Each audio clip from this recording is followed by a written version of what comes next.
a regular meeting of the Planning and Zoning Commission for Garden City for November 17th. And in lieu of a roll call, let me state the following members of the commission are present: Brown, Rasmussen, Wild, and Pounds. Commissioner Pelton is with us on Zoom. Staff present in the chamber are Thornborough and Veal. Now I'm going to make a change to the agenda on my part before I ask the staff. And we are going to have a pledge of allegiance like what I wanted to do normally. And so I'm going to ask everybody in the chamber if you stand up, and we'll do a pledge of allegiance. First time in a while. Yes. I like. I pledge allegiance to the flag of the United States of America and to the republic for which it stands, one nation, under God, indivisible, with liberty and justice for all. Thank you. Yeah, we haven't done that for a while. Now I'll ask for any changes to the agenda on the part of the staff. Done by staff. Done by staff. The next item would be the consent agenda. And because of the discussion I've had prior to that, normally so far on the consent agenda, what we have is approval of the minutes for October. We also try and include in the consent agenda any applications that are not controversial and which there's not a great interest for us to actually have a hearing. And I've looked over the agenda, and I want to see if we can't do move in the public hearings number A, CUP FY 2022 number 1, the conditional use permit. Pam Gaines with AVP Architects LLC is requesting the use of the industry flex located at 110 East 43rd Street, Ada County. Parcel number is noted in the agenda, and the C2 General Commercial Zoning District. So I got a little cheat sheet here to make sure that we don't forget something. First of all, is there anybody in the audience who would like to give public testimony on this item? Is there anybody on Zoom? If you are, just sing out or so indicate that you're interested in testimony on this particular one. I know nobody is. How about the commissioners? Any commissioner, including Commissioner Pelton and the rest of us here? Anybody that wants to hear it? You're good with moving it to consent, correct? Is the applicant for this particular thing present? Yes, I am. So you're in the Zoom world. I am. Please state your name, sir, and for the record, and address.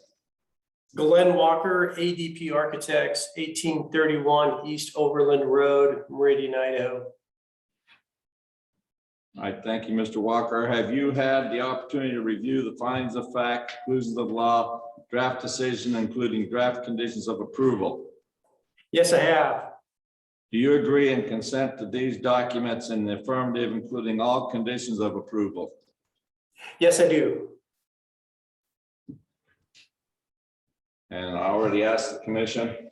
So that being the case, we will, I will ask the commissioner that would make the motion for the consent agenda to include that item that I just listed. That's the first item in the public hearing.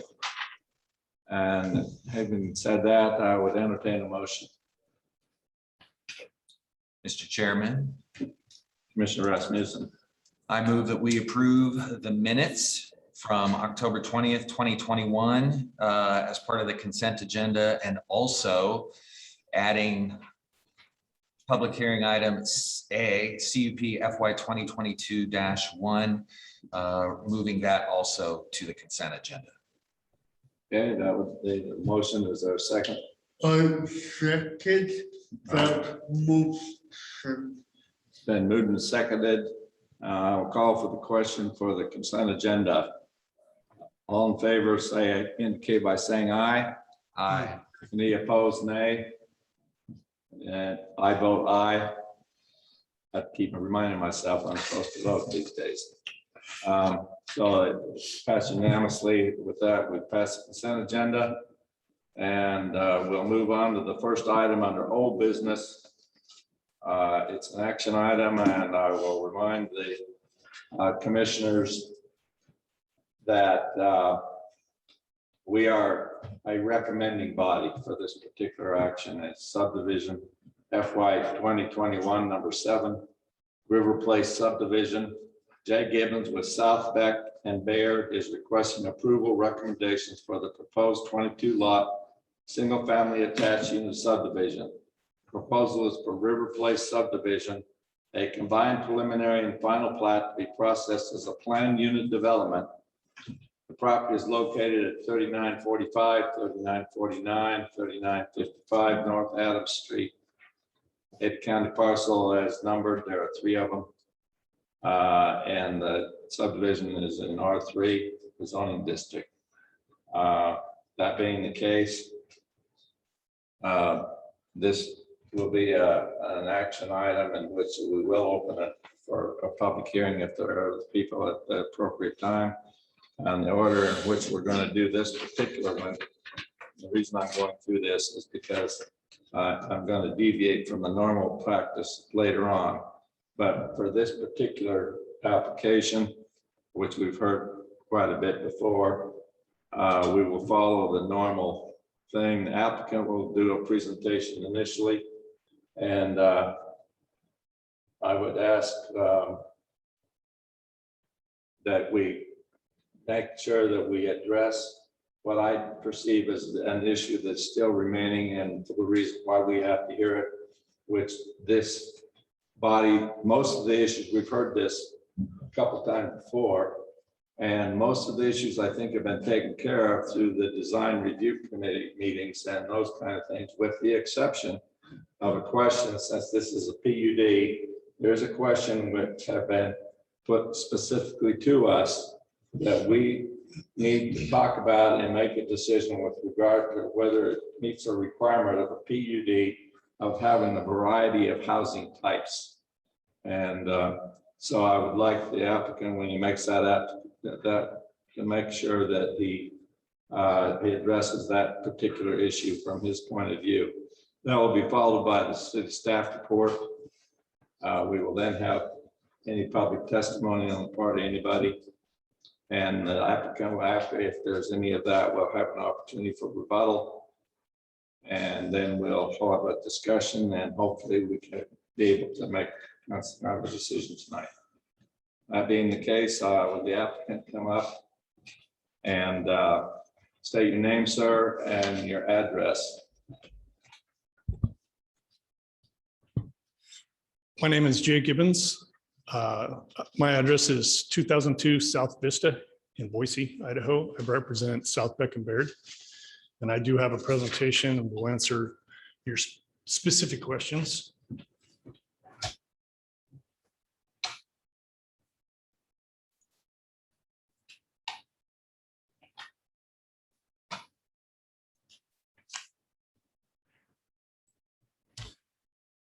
Okay, as you're aware, it's been about 3 months since I was here. We actually had several hearings with the design review committee to get them comfortable with our application. And in that time, we made some revisions to the buildings, the building plan. We also had our civil engineer heavily involved to re-up the civil package that includes the preliminary plat, all the utility drawings, sections and what have you, that to address the comments from the city engineer. And we did have the city engineer review the updated plat a month ago. And so we're a little farther ahead of the game of what we were last time when we came in. We're a lot more cohesive, I believe. So as you know, we had 22 lots, 2 common lots and 20 residential lots. It's a single family attached product. We added, in order to, as you want to talk about the unit types and the different or uses within the project itself. We, if you remember before, we had it was 4 3-plexes and an 8-plex. We changed some of the floor plans that we had. So we had floor plans. We had on the first floor, you have a parking. There was all 2-car garages. They also had an office or a work our own flex space in the garage, and then living space on the first floor, and then bedrooms upstairs. So, and all of those units, all 20 of those units were basically the same. But what we've done, and we've worked with staff to get to the point, and with the DR commission or committee, we now have 3-story units with 2-car garages, but we have on that 8-plex is now 2 4-plexes with common open space in between, and the 2 end units on each of the 4-plexes are actually only 2-story, and they have single-car garages. It's a narrower product. And that allowed us to narrow up the end lots and have more common open space that works for the whole development itself. So there are several different styles. Some of those office/flex spaces actually became offices with exterior doors and access to the walkway, so that it's no longer just a flex space. It is an office space itself.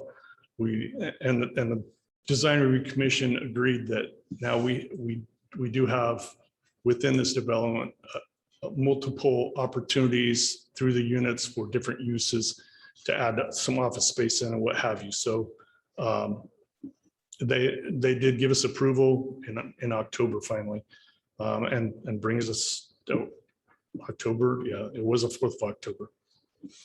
I will note what you'll see tonight too. There's a subdivision sign shown in our perspectives per se, and that's just a placeholder. That will be a separate sign application and down the road, but we wanted to show a sign there to let you know that we are going to have signage for the subdivision itself.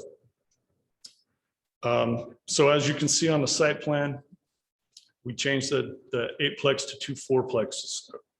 And we break that up with 3-story 2-car garage units and the 2 center units, and each end is a 2-story with a single-car garage. And by doing that, we also adjusted the space between the 3-plexes itself. The central space, as you may remember, we had 2 parking spaces on either side of that private access drive. We were able to shift those up towards Adams Street and be able to create actually 2 dedicated open space areas for the development that do exceed the 10% requirement, and do have all of our required bike parking and a picnic shelter in the one to the south. We have also worked with the Fairview Acres Water Users District to make a connection across from the south, across those parking spaces. We do have, we have to continue their ditch. It did continue previously, and there was an existing box shown from the survey next to Adams Street, and they advised us that it needs to go to the east on Adams Street and have another box before it crosses the street, leaves the property. And so we have worked with them. We have worked with their engineer and our engineer together. We do have on the new preliminary plat, there's an irrigation easement. We do utilize part of that as the common access pathway easement. As your plans, the city's plans speak to a micro street connection, which connects from the development to the south, the Forest Street cottages, from their irrigation connection, which is an easement for a pedestrian pathway. We've actually separated bike traffic from pedestrian traffic, in that the pedestrian traffic can go in front of between the buildings and the parking there and connect to Adams Street, and the bikes can continue on through the parking lot. And it'll be striped as necessary to designate that, to show the distinction. But we have complied with the city's requirements in that regard. We do have the required parking number. We still have 10 plus the parking for each unit themselves that's covered, and then the first story garage. So this is our open space plan. You can see that the orangish color is the common open space that's required by the city. The green is the landscape buffer around and between the buildings and what have you. So it does equate to 10.5% above the 10% required. And then our landscape plan was updated to reflect the new layout and what have you. And there is actually, but this doesn't show, but there's a pathway connection that goes to the center drive. We have as you referenced, Mr. Chairman, the PUD request to the city with regard to using a common drive for more than access to more than 4 units.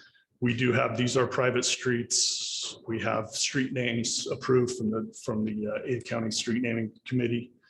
I have those in hand, and they are on the preliminary plat itself. Excuse me, Mr. Gibbons? Yes, excuse me? So this is, we put Can together a anybody hear little me? perspective quick of the common open space that has the picnic shelter and the bike parking in it. Just show you that access to Adams Street pedestrian wise and getting through to the entirety of the common open space within the development itself. Excuse me, Mr. Gibbons? Yes. Yes, I apologize for interrupting, but I can tell from the other commissioners that they're looking at the screen, Aha. but I am not able to see it on my end. I Maybe, missed the first rule. Just 1 second. no, I was like, wait a minute, there should be, and then I saw the commissioners finally turn their heads, so I should have, there we go.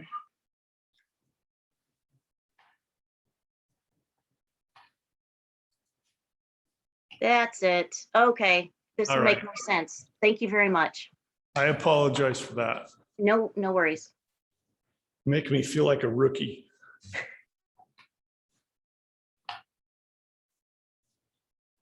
So as part of this plan, you can see the different colors of units are different makeup of there are 5 types. There are some that have, as I said, alternate A. Basically, it has an exterior entrance to the office space itself. The unit, the purple unit E also has, it's a single bedroom with a 1-car garage near Adams Street, but it does have access out to Adams Street from that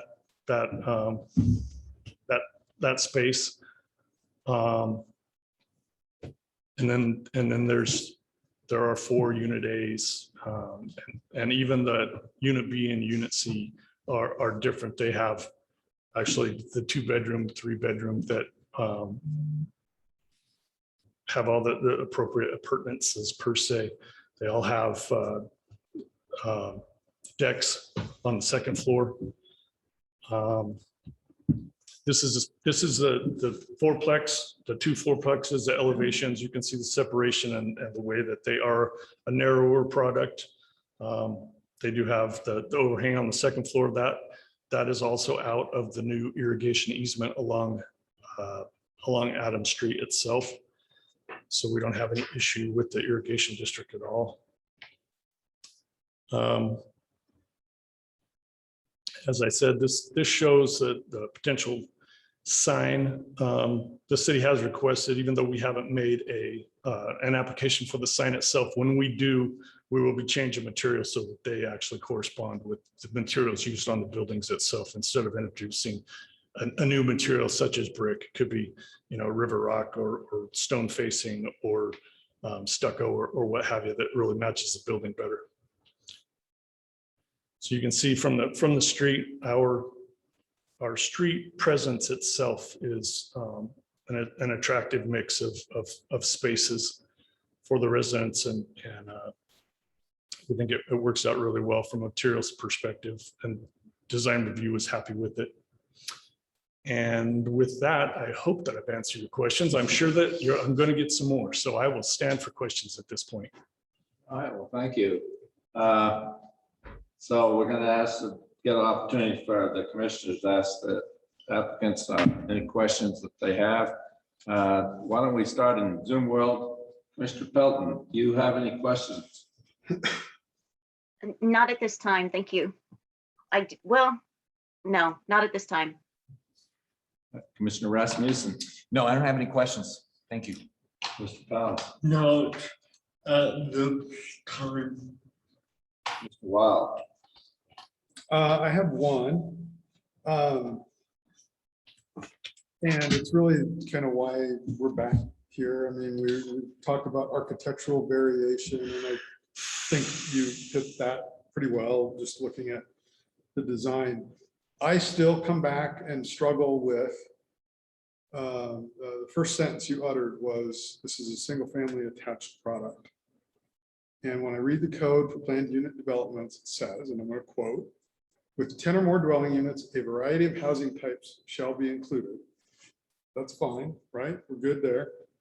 Including attached units, townhouses, duplexes, detached units, patio homes, single family and multifamily units.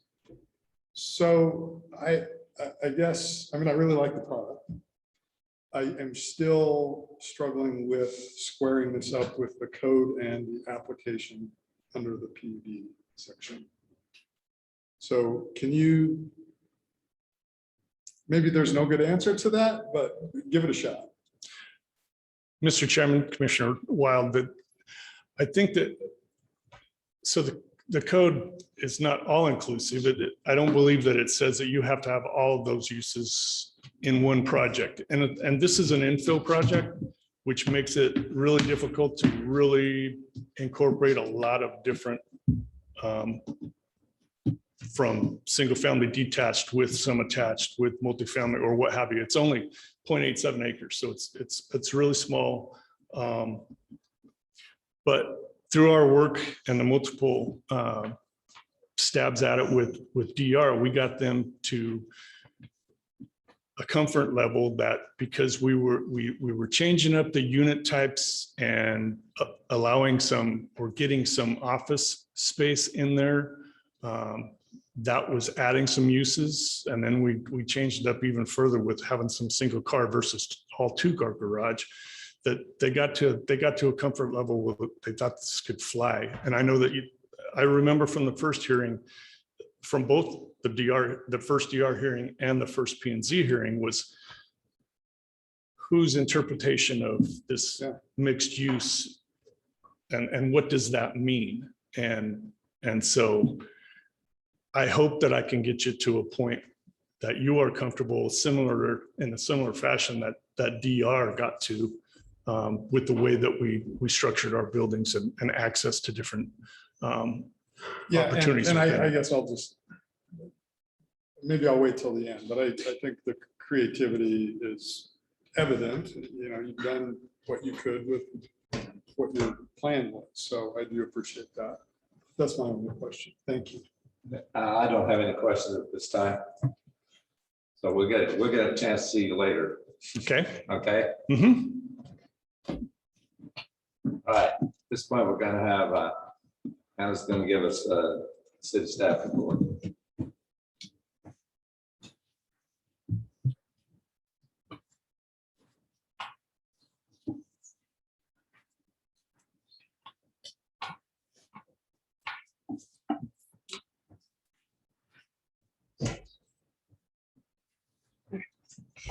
Good afternoon, commissioners.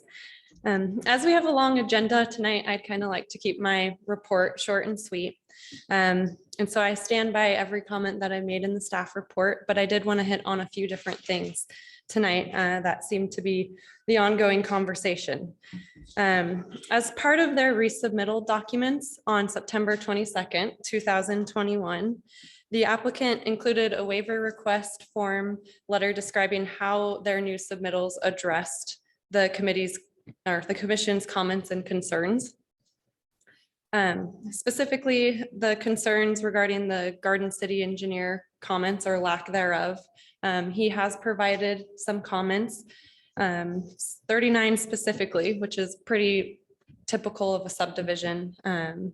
However, one of those comments stood out to me, and I included it in the staff report regarding that the subdivision is going to need a approval from fire as far as how fire turnaround and access is going to work. This can be conditioned. It has been conditioned in the drafted decision document. So it can be addressed at a later date, but just know that going forward, it was a comment. Additionally, this is an approval or denial recommendation for a combined preliminary and final plat. It was previously noted as just a preliminary plat, but now it is a combined final and preliminary plat recommendation. There are two official code waiver requests. The first being the waiver to the R3 setbacks. The second being a waiver to allow more than 4 dwelling units on a common drive. And then the third one, not specifically being requested, but the design review committee recommended and conditioned in their decision document, was the waiver to landscape screening standards.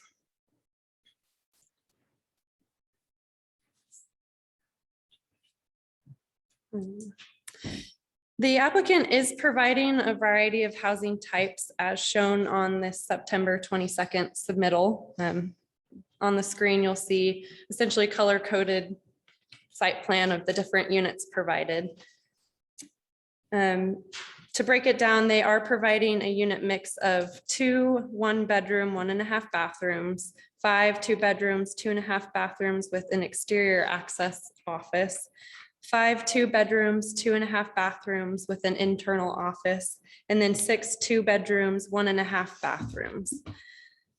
The commission will need to determine if this variety of housing types satisfies Garden City Code 86B7 for the planned unit development code requirement. And then everything else in the document has been discussed with staff or the commissions. And then otherwise, they have been conditioned in the draft decision document. With all of this being said, however, the unit types provided on the September 22nd resubmittals are slightly different than what was presented tonight as far as unit counts and types. I just noticed that with their presentation and through discussion.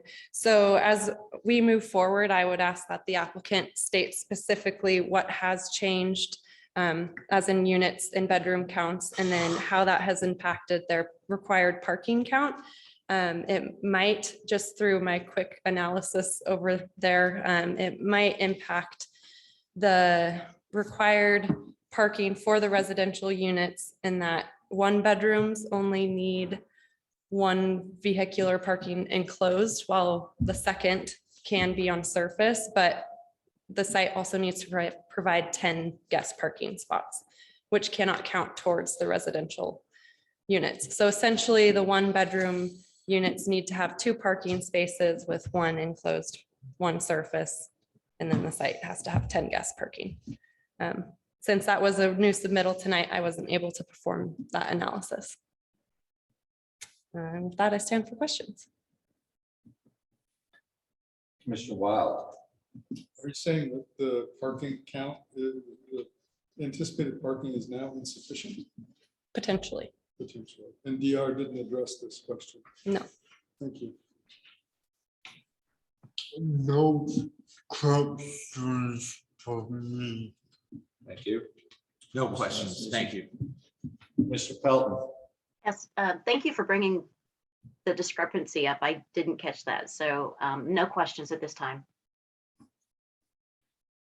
I think I have a question I want to follow on with Commissioner Bob. Since we're at that point where apparently it could be deficient in parking places, could that be taken care of with a variance, or that we would include in it? Yes, if we discuss it tonight, the applicant can request for a waiver to some of the parking standards. Not a variance, I correct, since it's the PUD, it could be a waiver. Correct. That could be accomplished. Yes. That's the only question I have.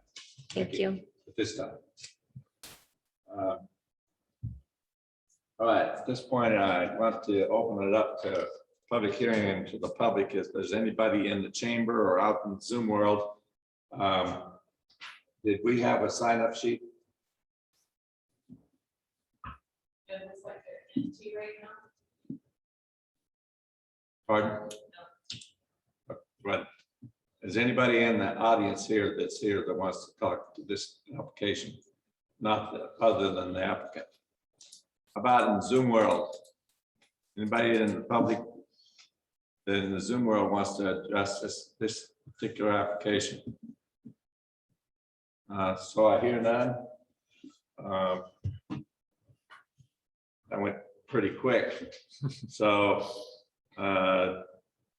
I would like at this point, then I would like the applicant to come up, please.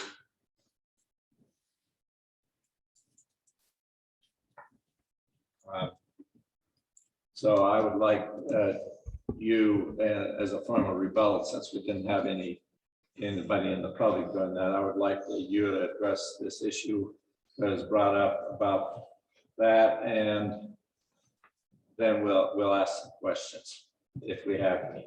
Okay. Thank you, Mr. Chairman.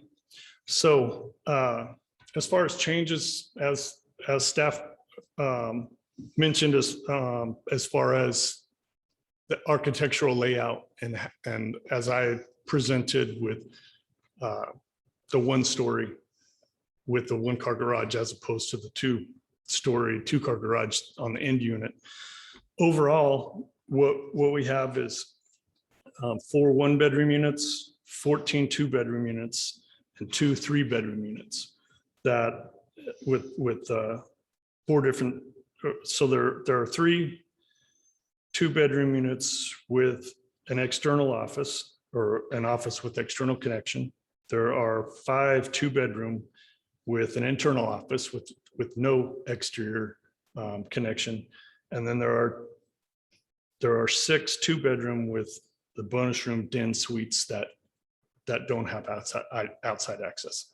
And so that's the architecture changes with regard to what the city has in hand at the moment. There have been some updates since I submitted the preliminary plat, the civil information, civil package for review in October. It continued to evolve in that regard.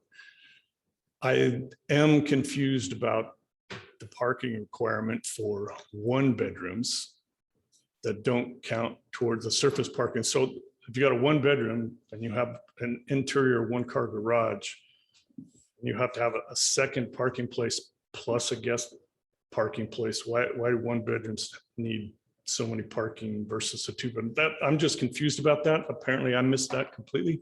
But if we discuss this and Well, I think we need to sort of address that. So I'm gonna do something that wouldn't be normal, but actually I would like Hannah to come back up here at this point and explain what that issue is to us, so we all understand. You can just stand over there.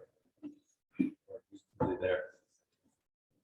See if we understand my understanding from what she's about to say. So you need to be thinking about this. If it's standing and we all decide, who knows, we don't do this today. I don't think we've ever done it where we might disagree with her, but if we don't, then you'll be in a situation where you're gonna be asked, whether you would go along with putting added an additional waiver request. Is the way it sounds to me like we would take care of it. So Hannah, I would like for you to help us out here a little bit, please. Yeah, so this subdivision is considered a dwelling unit, single family attached subdivision. And the 1 bedrooms, as I'm moving my mouse around, indicates that it needs 2 parking spaces total, but only one of those needs to be enclosed. So by having 4 1-bedroom dwelling units, we would need 8 parking spots, but one of those can go within their garage. So we need 4 surface parking. If the subdivision has 10 vehicular parking spaces on the outside, so the surface parking lot, those 10 need to go towards the guest parking, not the residential as well. So essentially we need 14 surface parking spaces total. So the 10 guest parking spaces can count for the guest, and then we have the 4 for the residential dwelling units. So how many would be short? 4, We're short 4 that would have to be waived. correct. I think. Okay, I would like the applicant to come back up here. Thank you very much. Thank you, Mr. Chairman. Thank you, staff. Yeah, it confuses me. Our site is pretty tight. The beauty of it is we do have Adam Street runs across the frontage, so there's a number of parking spaces there as well. But if we need to ask for, I can't see how we're going to fit more parking spaces on a guest parking. We've added just about as many as we can, so we would have to ask for a waiver, and we're willing to do that, of course. So I'm gonna, normally I would let the other commissioners go first, but I'm just sort of cut to the chase. What you're saying is you've gone and you understand what the issue is, and what you're saying is you would be agreeable if we were to recommend that we go forward with adding additional waiver as suggested by Hannah, that would waive the requirement for 4 more additional parking places on the surface outside. Mr. Chairman, that is correct. We would have to do that, and we would be, of course, we would ask for the waiver. That doesn't mean it's going to be granted. So we'll deal with that as it comes. But yes, we would certainly submit that waiver request. Okay, with that, I'm gonna, unless you had something else to say, I'm gonna open it up to the other commissioners. Any other questions they might have. And I think we'll start with Commissioner Wild since he's down there already. I don't have any questions. Piggybacking on Commissioner Wild's question,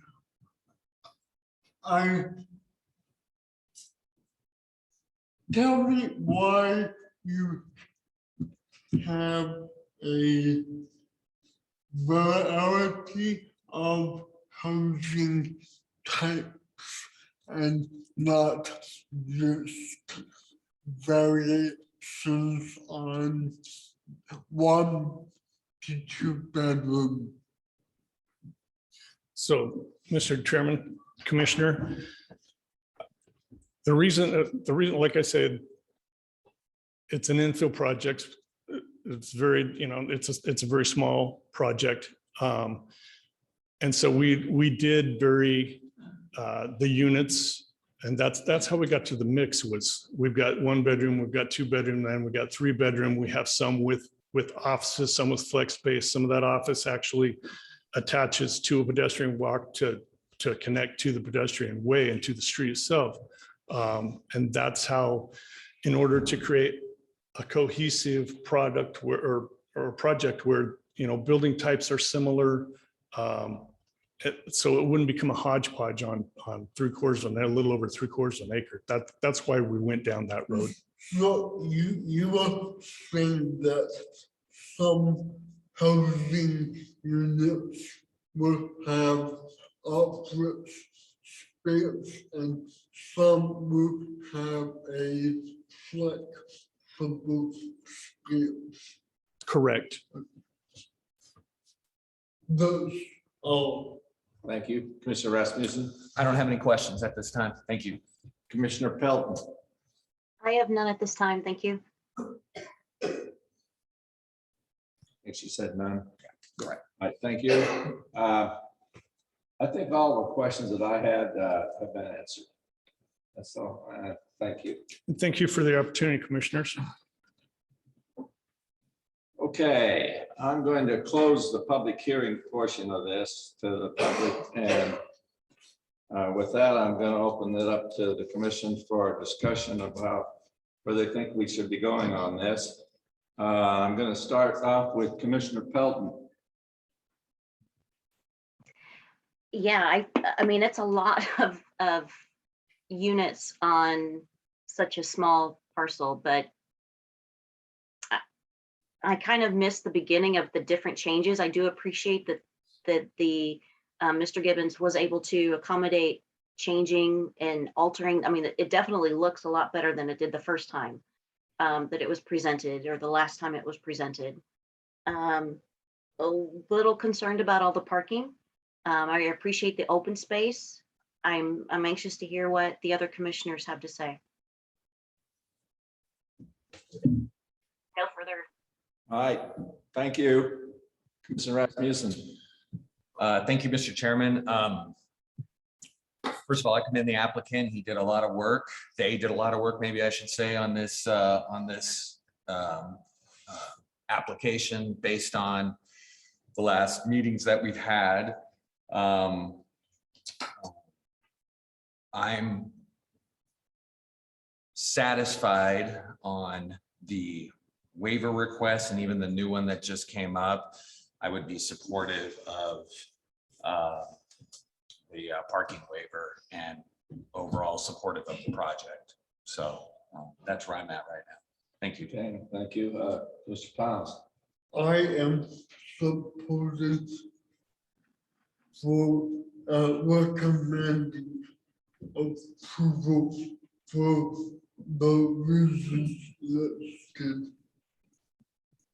Okay, thank you, sir. Mr. Wild. I'm continuing to struggle with the idea that this was an application for a PUD.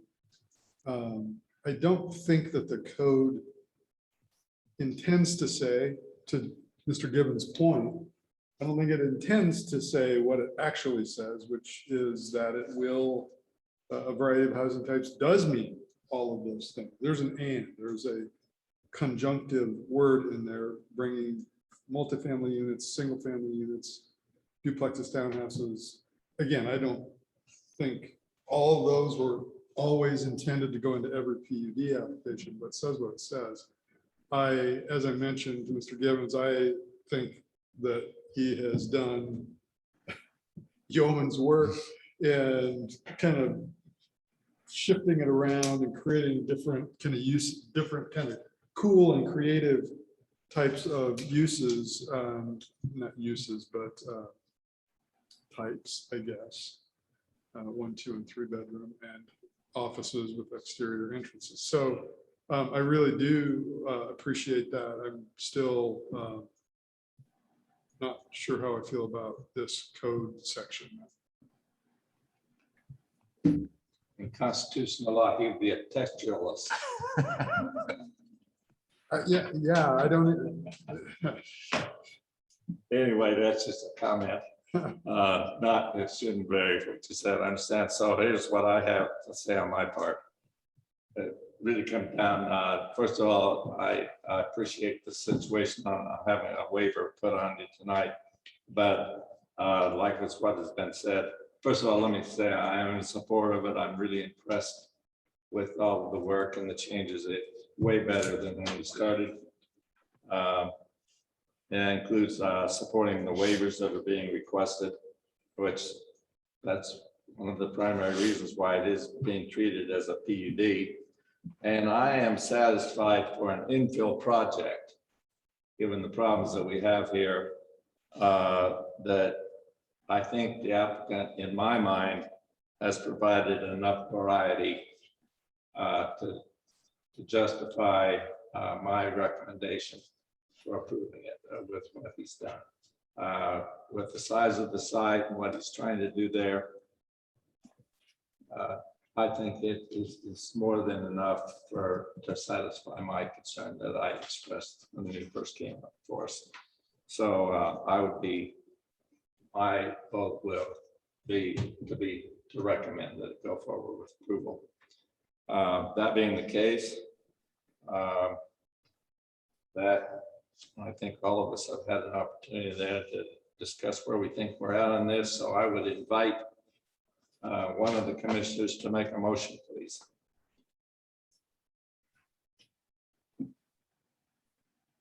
Mr. Chairman. Mr. Rasmussen. So I will move that we make a recommendation to City Council that they approve application SUB FY 2021-7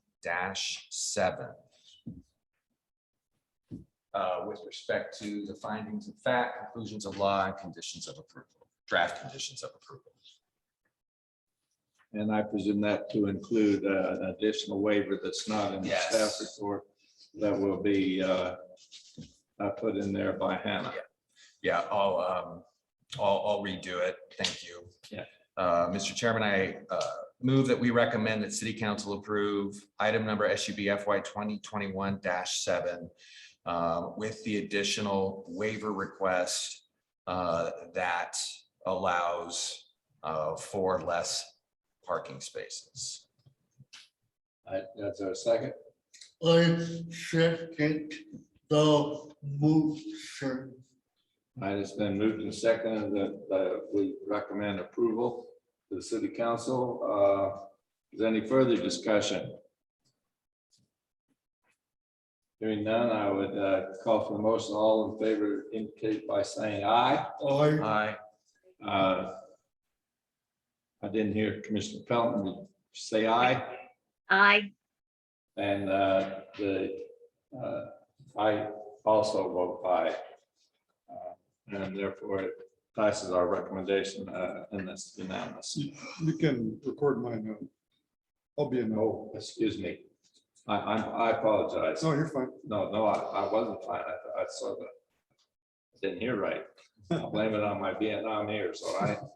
Anyway, anybody that opposed say nay. Nay. Aye. I stand corrected. One opposing vote.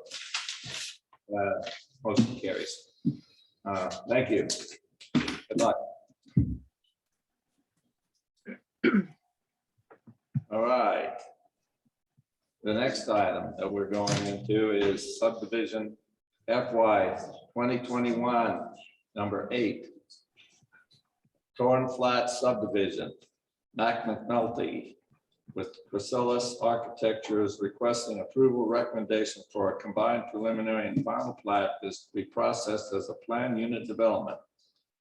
Proposal includes 12 residential lots at 304 East 45th Street, Ada County Parcel. The number is there, and this is currently zoned R3.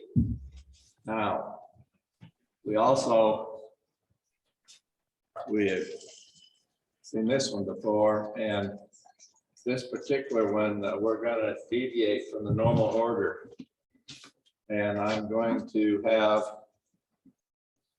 Hannah do the presentation for the staff, will be the initial presentation. Now, let me explain the reason.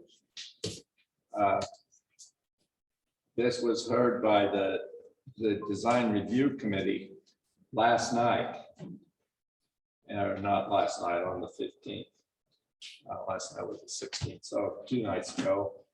And I have, after looking at the revised staff report for this and talking to Hannah and considering the issue, I think it's important that it will shorten up the process. if we hear from her first, and then we'll hear from the applicant. And because in doing that way, in my own mind, I think it's a better order of things to go. And I've asked Hannah to be specific with regard to what is the key issue involved in this particular one is the same issue that we just heard, having to do with the application of a PUD overlay on a subdivision application. That being the case, I would like Hannah to come up and by the way, we're a recommending body again on this particular one.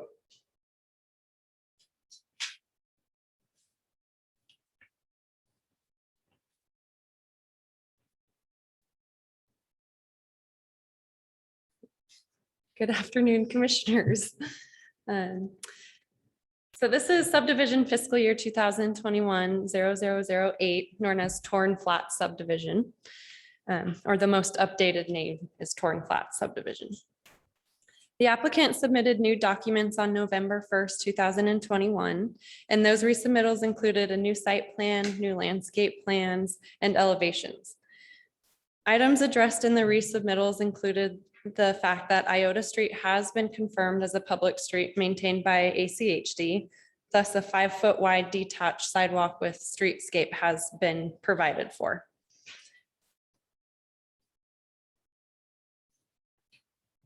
Accommodation of this detached sidewalk has shifted the dwelling units north or to the back of the subdivision, however you'd like to look at it, resulting in a smaller backyard and the applicant's request for a waiver to the rear setback code standards.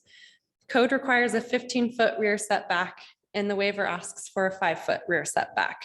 The design review committee has approved of this waiver. The design review committee did not approve of the requested guest parking waiver, and they would have to allow for, the waiver was originally for 1 guest parking space for every 4 dwelling units. The design review committee didn't allow for that as they required that the development provide the 6 guest parking spaces as required by code.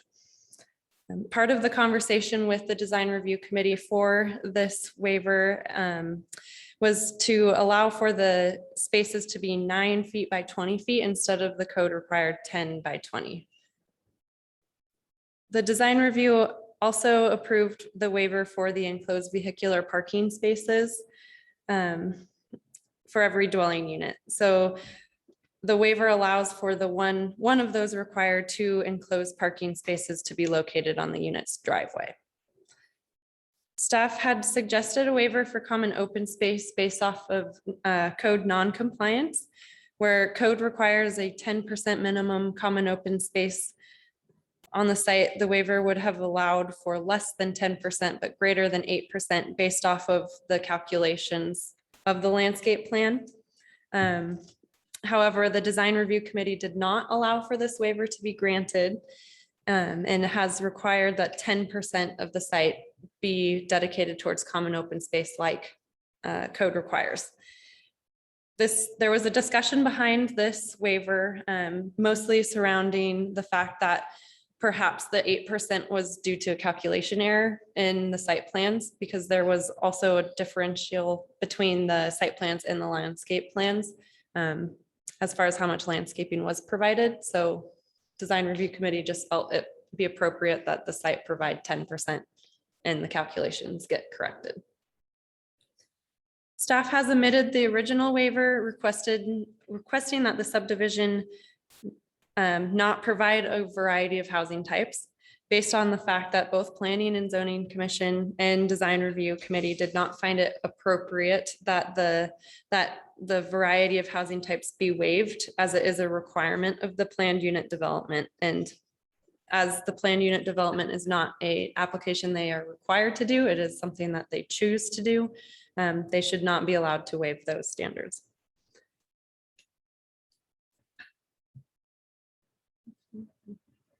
The design review committee stated that it was not within their purview to approve the variety of housing types provided, or rather housing styles. They said that they were okay with the design variety meaning like the architectural designs provided.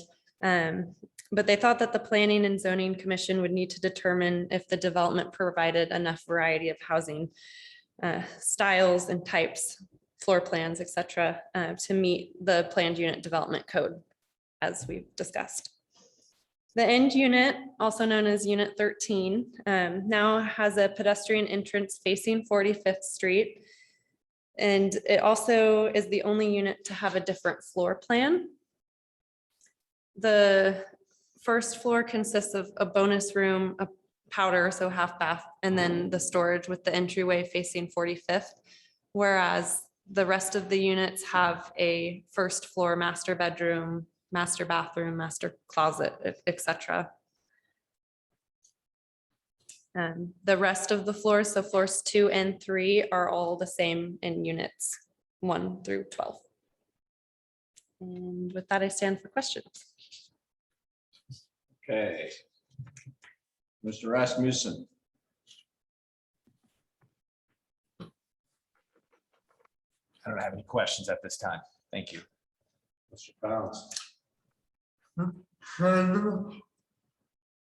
For flow of kitchen, even though they have the uplifted has modified one unit, are they still asking for a variance for the multiple housing units? They are not still asking for the variance or the waiver for the variety of housing. That has been omitted, and they have provided the one different dwelling unit.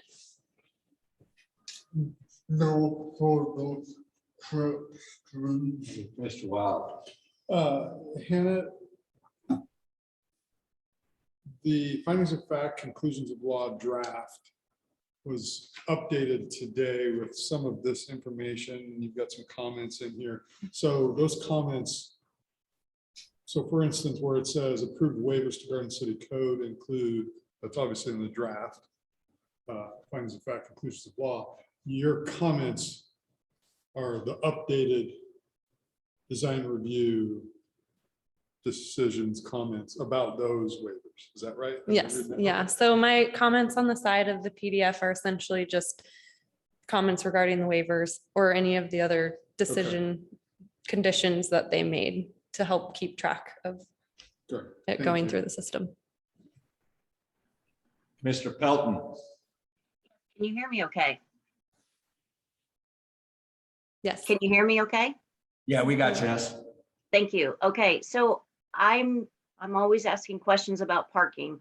So as far as this application, Hannah, you brought up the waiver. So I guess my question is, how many parking spaces can be waived for the guests regarding the application or this particular project? So the amount of waivers granted is dependent on the design review and the Planning and Zoning Commission. And it's also the amount of parking spaces waived is also up to the committees. The original waiver for guest parking was a 1-to-4 ratio, which was against what code requires. Code requires a 1-to-2 ratio, essentially. The Design Review Committee did not allow for the 1-to-4 ratio and instead said that they need to provide the required 6 guest parking spaces on site. And that's based off of how many dwelling units are provided. There's 12, so 6 guest parking spaces need to be provided. There's also the waiver to the residential units being parked based off of bedroom count. That section of code that I brought up with the previous application is still applicable as it's still townhomes. The site needs to provide 2 parking, or the residential units need to provide 2 parking spaces, but because they're all more than 1 bedrooms, Right. those parking spaces both need to be within an enclosed garage. So the waiver is to provide for 2 parking spaces, but one of those required enclosed spots is now out in the driveway. So that's what the waiver is for. Okay, so as our body, there's really no strict guideline as to what can be waived for guest parking. Correct. It's all up to each governing body, I guess, or elected official, or not elected, I'm sorry. Whether it be design or review or for us, it's just up to us. Right, there's no specific percentage, there's no specific number. It's really a case by case situation. And that's just dependent on the site and what's being proposed. Okay, no further questions. Thank you. Okay, I do have a question.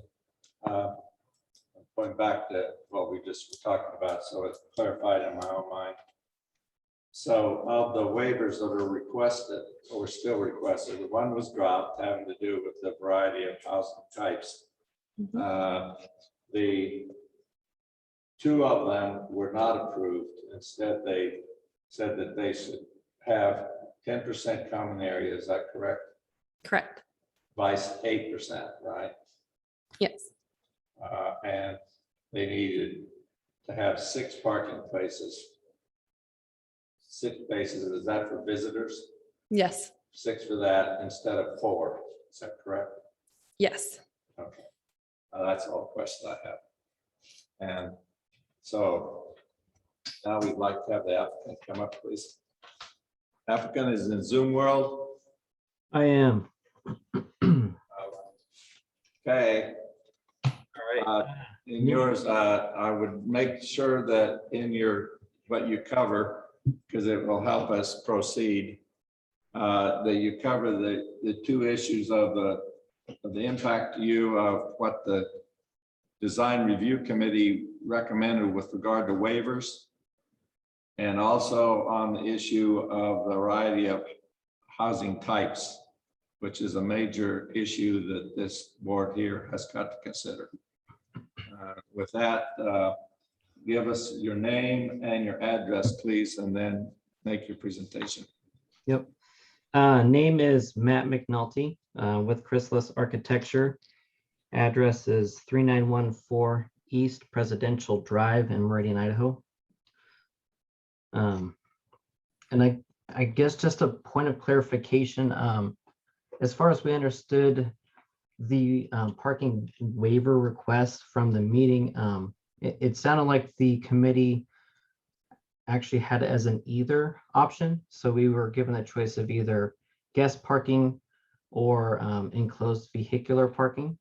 And so we chose to go with the waiver for enclosed vehicular parking for every dwelling unit, just to allow, the one enclosed and the one in the driveway.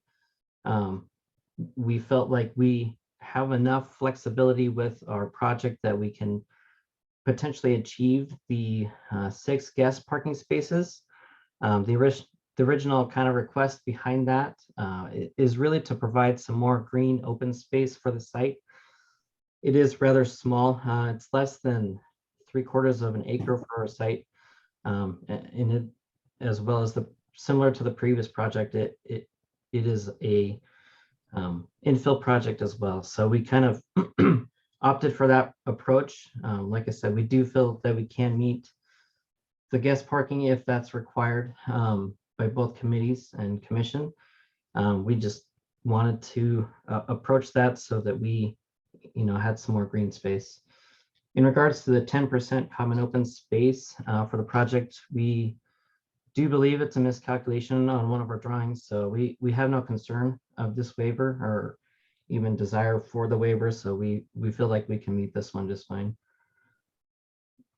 And then I know the other big topic is really the mixed variety of units on the project. So at this time, we do have the one different unit that Hannah mentioned that fronts 45th Street. We do only have 12 units, although that is, over the 10 unit requirement for this mixture. We discussed later on internally of potentially adding some more 2-bedroom units if needed. We do have that open space in the center of our project that we feel like could potentially, benefit from some more people accessing off of that if needed. So as far as mixed use types, such as, townhomes, single family, multifamily, again, our site's so small that having a mixture of multifamily and single family and townhomes really hinders the quantity of units that we can achieve.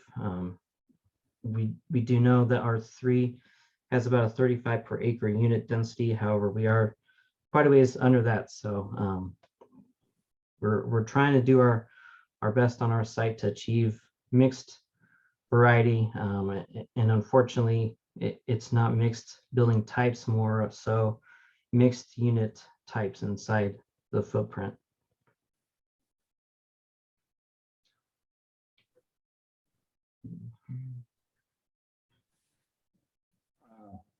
So is that's what you're gonna, so all right, if I open it up to some additional questions? Yeah, I think so.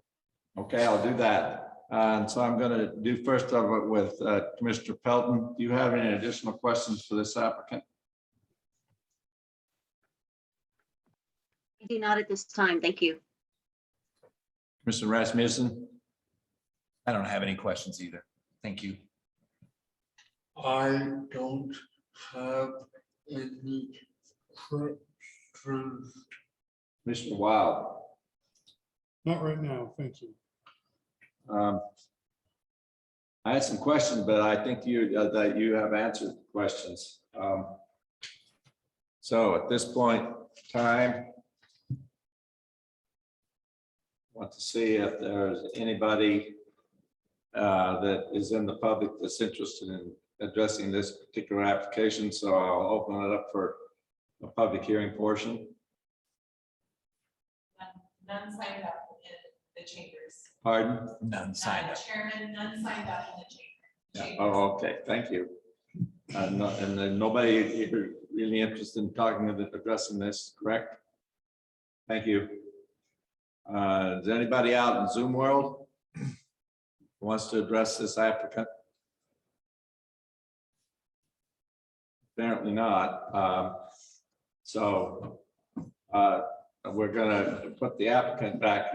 You're back up, sir, to follow on. And so I'm gonna go back around for the commissioner, unless you have something additional that you want to say at this time. Do you have anything that you want to add, sir? I do not at this time. All right, Matt doesn't have anything to add at this time.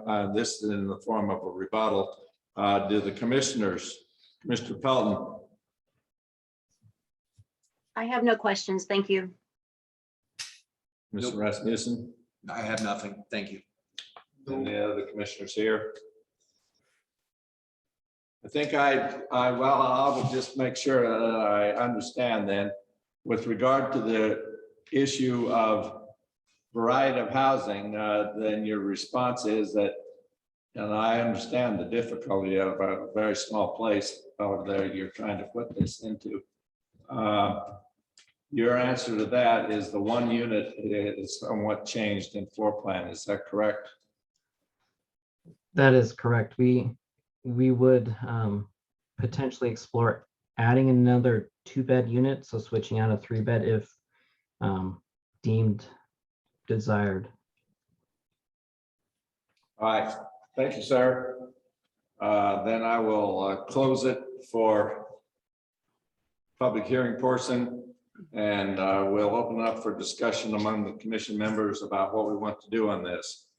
And I'm going to start with Commissioner Wild. I will sound like a broken record tonight, but variety of housing types means something specific and unique. And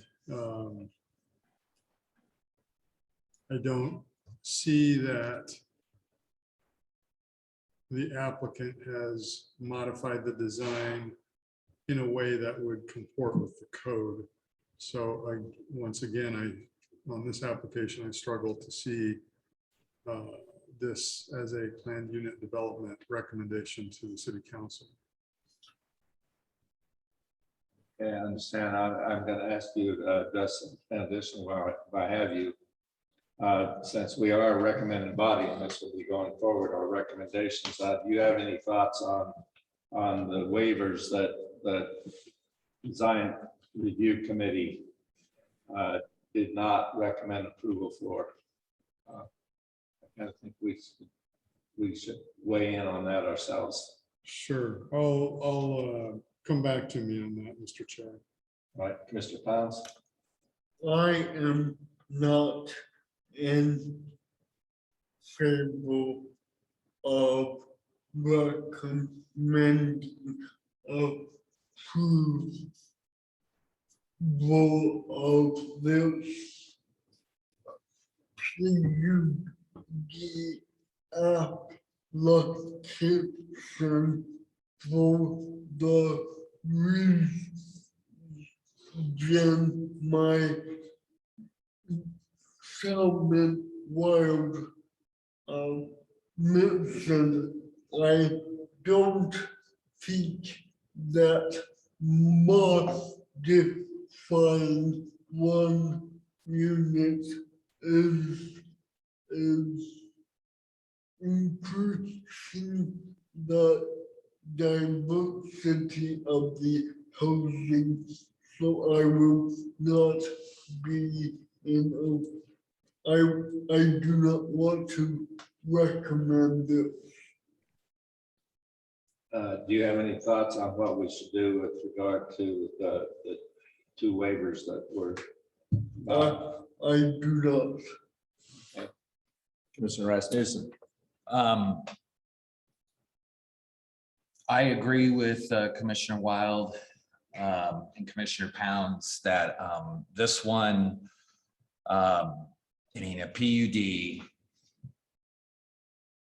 does require variety of housing. I was satisfied, obviously, with the prior application that there was significant effort to add variety of housing in that one. This one, I'm not seeing that. Certainly there was a change to one of the units, but it doesn't fit the definition of a variety of housing within the entire application, in my opinion. So I'm not supportive of this one. To answer your question on the waivers, I guess I'll answer it this way. If it came back to us and variety of housing is addressed in a much more significant manner, then I would be supportive of those two waivers. But I'm strictly hung up on the variety of housing issue with this application. Okay, thank you. Mr. Pelton. Yes, I mean, we've just seen that, I mean, we saw the previous, just going back to the previous agenda item coming before us and then really putting pen to paper and getting imaginative and making the subdivision with the different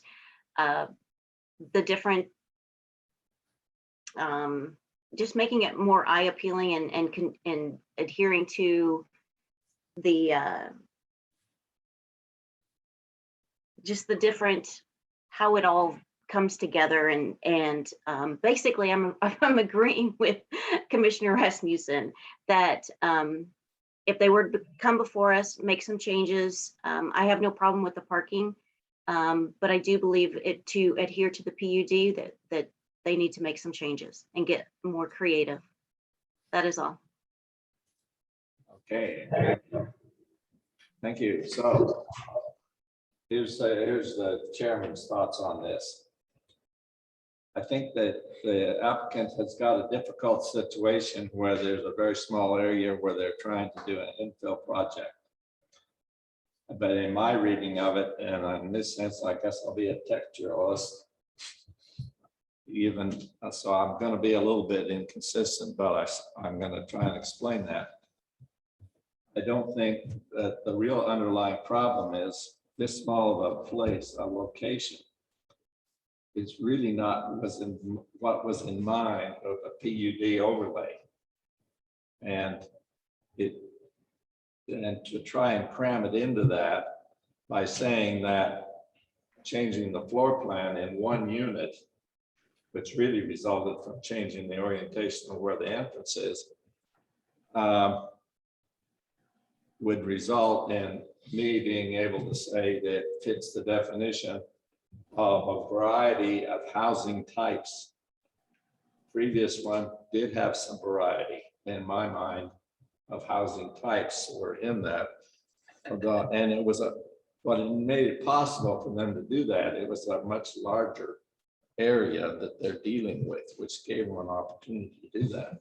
And so I have sympathy for this applicant, but I'm with my fellow commissioners with regard to that specific thing. And I would vote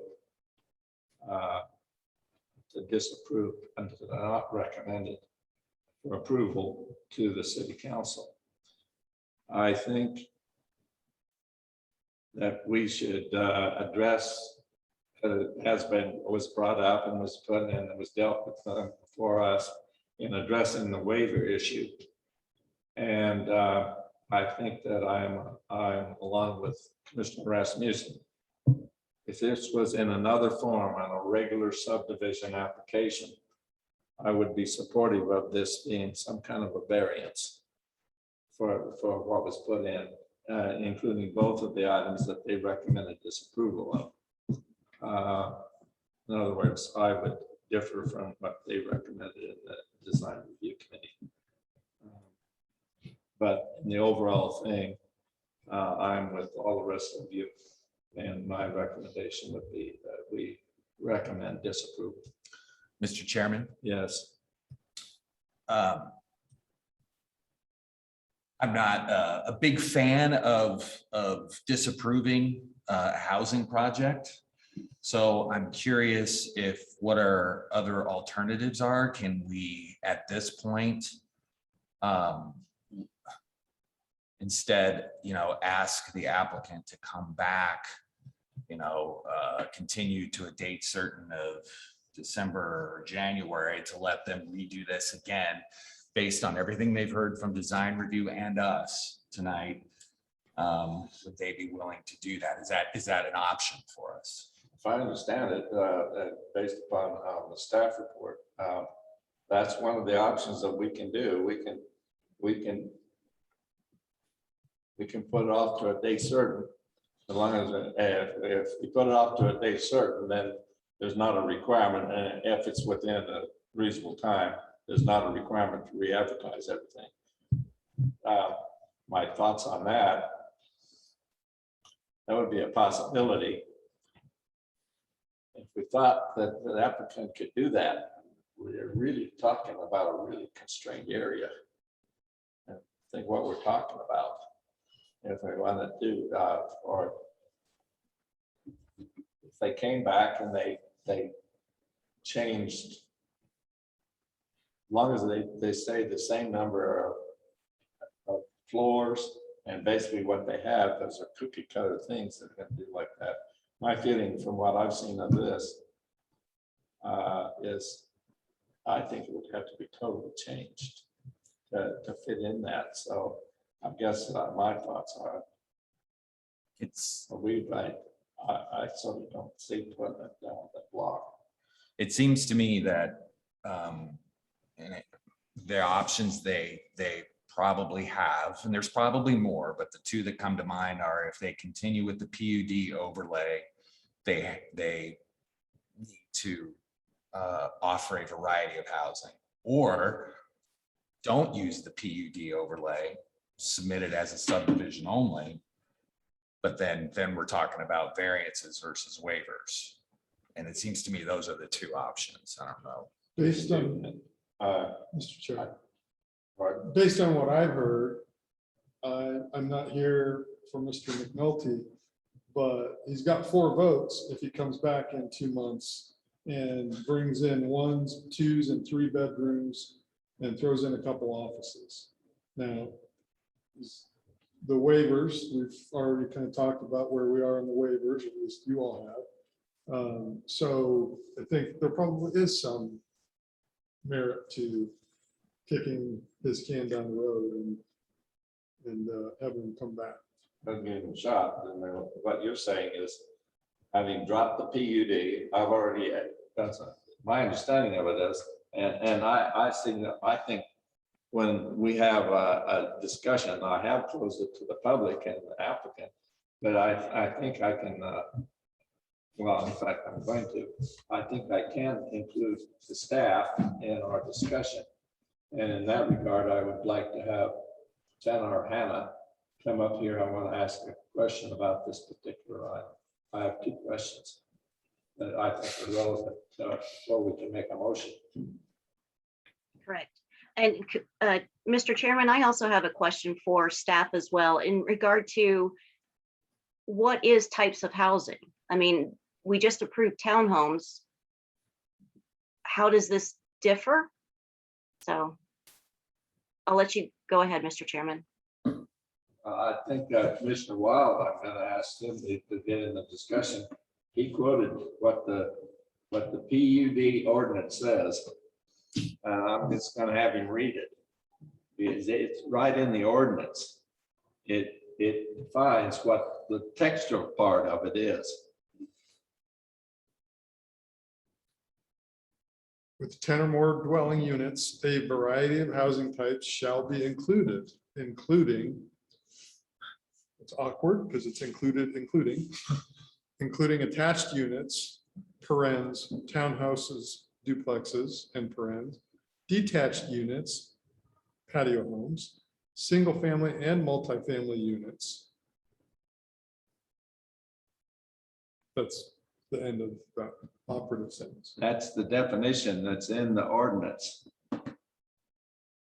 It includes those various types of housing. And they're only providing townhomes. Am I correct in that? All of theirs in this development are townhouses. But so are those ones that we I just know. approved. We said that fulfilled most of us, with Mr. Right. Wild's exception. We said that the variety of types of houses being one bedroom, 2 bedroom, and 3 bedroom, and some with offices met the definition well enough. Right, versus floor plans. I'm just wrapping my head around this as we go. And as I did my pre-work and reading through everything, it's all on how you interpret things. So, yeah, these are still townhomes. So I want to ask Hannah a couple of questions, because what we're really trying to decide, I think, is whether we want to just recommend disapproval or we want to have him come back and make another presentation to us in 1 or 2 months. So I have a couple of questions that clarify this. If I understand it, they could, without having to submit a whole new submission, they could come back with this submission and drop the PUD part of it and do it as a regular application for a subdivision. Is that correct? Yes, they could, but at that point, they'd also need to go back to design review. Do what? They'd also need to go back to design review and get their recommendation for approval. So if they did that. So if they leave that, then it's conceivable under this same application, they could make some variation in the numbers of bedrooms or those kind of things if they wanted to do that, right? Is that correct? Yes, that is We could correct. do this if we decide we wanted to, it wouldn't cause a problem. Now, if we did that, they would also have to go back to design review. Is that correct? Correct. And they would also need to meet the base zoning district standards for density of the lots, the zoning setbacks. They'd have to meet parking like they've already been required, landscaping. It would just be reanalyzed under a different code or semi-different code That if they didn't have the PUD. if they didn't have the Yeah, it would PUD. just straight subdivision. Yes. But if they left the PUD, they would still have, they'd have to address that too. Yes. All right. Anybody, the commissioner's got any other question for Hannah? Yeah, so it is it a PUD is a conditional use plan only, or is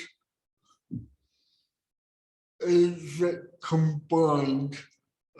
A conditional use plan with a PUD overlay. I'm trying to get my head around that. So if I understand you correctly, it's a subdivision processed as a planned unit development. Those are technically two different applications that we have here, and they need to fill out both. By choosing to do a planned unit development, that's allowing them the waivers, but it's also adding those additional standards such as the variety of housing type. And then the planned unit development is processed as a conditional use permit. Okay, So that's why we have all those findings in the decision document for the subdivision, the planned unit development, and the conditional use permit. so it's not in the hard time, it's not going back to square one, it's going back and changing the information to get a regular CUP application, correct? Right, so at that point, it would just be a subdivision application, and most of the staff analysis would still remain the same. It would just be going back to make sure the subdivision is actually code compliant and no chances of waivers. That's all I have. Please, sir. I think I need to clarify though. It would be considered if they dropped the overlay, it would not be a CUP. It would be a subdivision application straight, okay? Okay.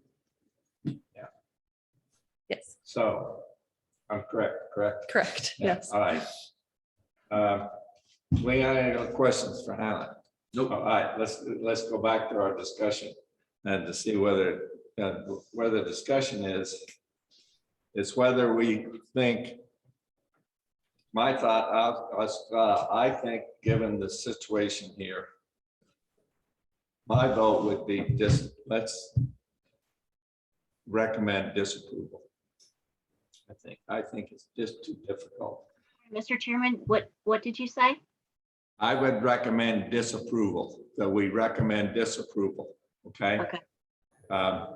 I would like to invite the others their thoughts, because there are a couple of you that have indicated that Commissioner Rasmussen is indicating he tends to be more in favor of us putting it off for 30 or 60 days and having them come back to see if they cannot satisfy our concerns in some way. Mr. Chairman, in looking at what we just previously passed, I'm not that I'm kind of in the mix, but we just passed basically the same thing. It was what was a 4-1 vote, but now that I'm truly understanding the whether it's a townhome or just a, variety of housing, that terminology. And that's what I was struggling with whenever I was speaking on the previous agenda item. I feel like we're right here again, and not that, I mean, they haven't fulfilled that. However, we just passed another one. So, and I just appreciate somebody coming into Garden City and wanting to provide housing. So I would be in favor at this point. Of what? I would be in favor of moving this one forward, moving this agenda item forward. For continuing it. Correct. Oh, Or no, allowing, I would be in favor of this agenda item. She's saying now that she's in favor of recommending that city council approve this. Thank you. Thank you, Commissioner Rasmussen. Yes, You're I would welcome. be in favor. You're in favor of approving it. I Recommend. am. And please understand, it's based off of our previous, what we just approved. All right, but not continuing it with what they have right now. What your position on the two waivers that the Design Review Committee, would you be in favor of granting those waivers or not? The parking, yes. Parking and the 10% common area. I am for the parking. And I would give it to them both, yes. All right, so she would do it for both. Correct. How about the two of you? On the question of the waivers, No, on the question of the whole thing, whether we should continue it or I mean, I think I already showed my hand. If I'm the applicant and I just saw 4 votes support the project that's a little bit different than this, and the redesign, I'm no architect, I don't know how hard that would be, or if it impacts utilities and things like that as well, or parking, as we learn sometimes if you go to a 1-bed from a 2-bed, it's going to change parking. But if I'm him, I would want the opportunity to secure those 4 votes next month or the month after. Right. but you're not. But I'm not him. I'm me. So with the chair's opportunity to make a motion, I'll make a motion to recommend denial. It still goes up to the city Don't make it council. yet. Don't worry. Why? Not yet. I think Jenna wants to come up. She's gonna maybe help us. Thank you, Chairman and members of the commission. Just a point of clarification, if it does look like the recommendation will be a recommendation for denial. I want to point out that the draft potential decision documents are drafted in the affirmative and also in denial. And staff takes a stab at providing an explanation for each one of the findings, whether they're compliant or not.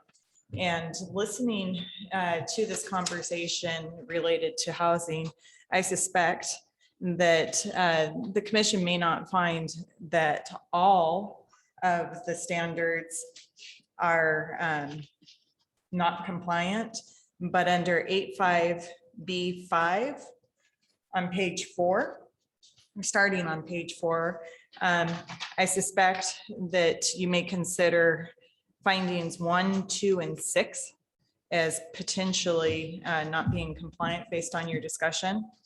And then 856B7, I might suggest that based on your discussion, findings 5 and 7 might be of concern or potentially in denial. And 86B2, 1, 3, and 4. And again, you don't always have to agree with staff. That was just a quick look through. But now, wait a minute, if we did this, then you're suggesting that if we made the motion, that would be, are you saying that we can mix them up and approve part of them, recommend approval and not part of them? Chairman, that is correct. If you recommend denial, you don't have to find that every standard is not compliant. You could find that certain standards are not compliant. And the findings have explanations under them, and I can Oh, read I through what those understand are that. again. I was suggesting that perhaps on 85B5, the first table, 1, 2, and 6. 86B7, Oh, can you slow down? sorry, Do the first three again. 1, 2, and 6. Findings 1, 2, and 6. We're in approval of those. Finding that they're not compliant. Okay, If the motion goes that route. If we did that, then would our overall motion be that we're denying it, but with approving the following and disapproving, denying the others, right? Chairman, that is correct. So Which an one example, would we approve? on 85B5, But on 85B5, which starts on page 4 of the decision document. hang on a minute, that's the document we got today, by the way. All right. So this is B5, finding number 1. Is that one we're talking about? Which findings? So under 85B5 of the document that you got today, starting on Right? page 4, finding number 1, there are 2 explanations. We would find that, which we would find that, or approve that. Should you agree with staff's? You agree? Yes. So, okay, That would be potentially staff from, based on the discussion, staff might understand that that's non-compliant. 2, also non-compliant. And 6. finding 2 non-compliant. Whereas 3, 4, and 5, and 7. I did not hear the commission state concerns with those. Jenna, What's in- Mr. Chair, can I ask you a question? I'm sure. Jenna, the benefit of us parsing those out is it gives the city council, when you go to them with this in denial, gives them a more focused view on what the issues are. Yes? Okay. And Chairman Commissioner Wild, that's correct. For example, there's public financial capability of supporting services for the proposed development. I suspect you're not finding an issue with that finding. However, in a recommendation for denial, you would have reasons why you're denying the application. So you do that. I kind of like that because we tend to forget that we are a recommending body and we're recommending certain things to the city council. They can choose or not to choose it. And that would be a mechanism for us moving it forward. And it wouldn't, like we're saying, we just deny the whole thing. And then what we're doing is we're saying, all right, city council, here's what we recommend. You guys got to decide. Well, and that's fine. That's what the process is set up. Right? So let me go on your copy on that. So I'm on page 4, all right? Alrighty. For finding number 1. If we did what you said, and you've been listening to us discuss this for several weeks. Finding number 1, would we would not approve that. Is that correct? So what I may do for the benefit of the applicant as well is finding number 1, the subdivision is in conformance with the comprehensive plan. The draft potential denial, certainly the commission could change the explanation. The application is not cohesive with the comprehensive plan's future land designation of mixed use commercial, and it does not propose a mixed use development. The proposal does not achieve the necessary variety of residential, office, retail, and small scale industrial that the designation calls for. So I had that noted, particularly not necessarily where it's drafted, but the comp plans, housing diversity, a requirement in conjunction, or you may feel that it is an approval. So that may be one that you vote would be approval. Number two, the subdivision is in conformance with all applicable provisions of this title. The second sentence in that notes, additionally, the applications is not meeting the plan unit development purposes of providing a variety of housing and building types, creating a more useful pattern of open spaces found in Garden City Code. So we would do that one in denial. So that would be no, right? I'm gonna think in terms of this, yes. How about Commissioner Wild? Hope you keep a good track of this, because I'm thinking of you making our motion here in a few minutes, I'll give it a crack. all right? So do you get the first one and two, and you understand what she's saying? I do. Okay, how about number three? That's okay, right? There are public services, they're available, all right?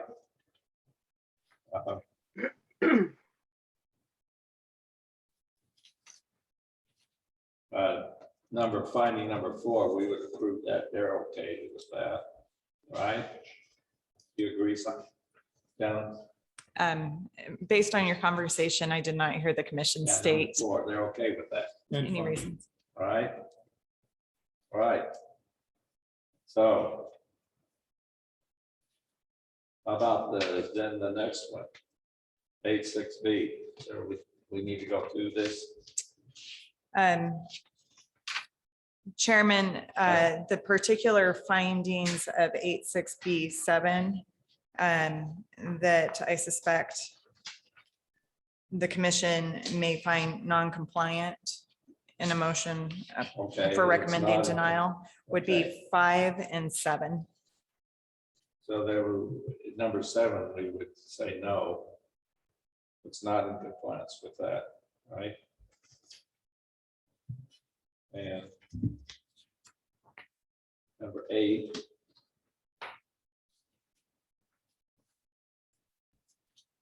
Yeah, finding 8 is okay. Right?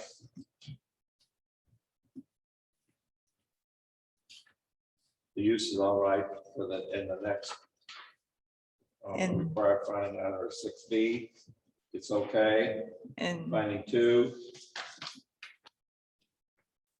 Finding 2, it's okay. Finding 3.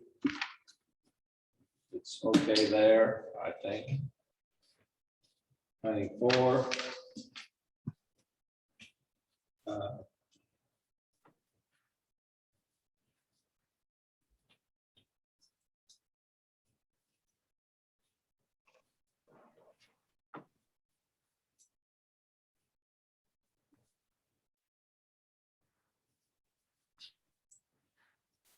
I kind of think it's okay with number 4.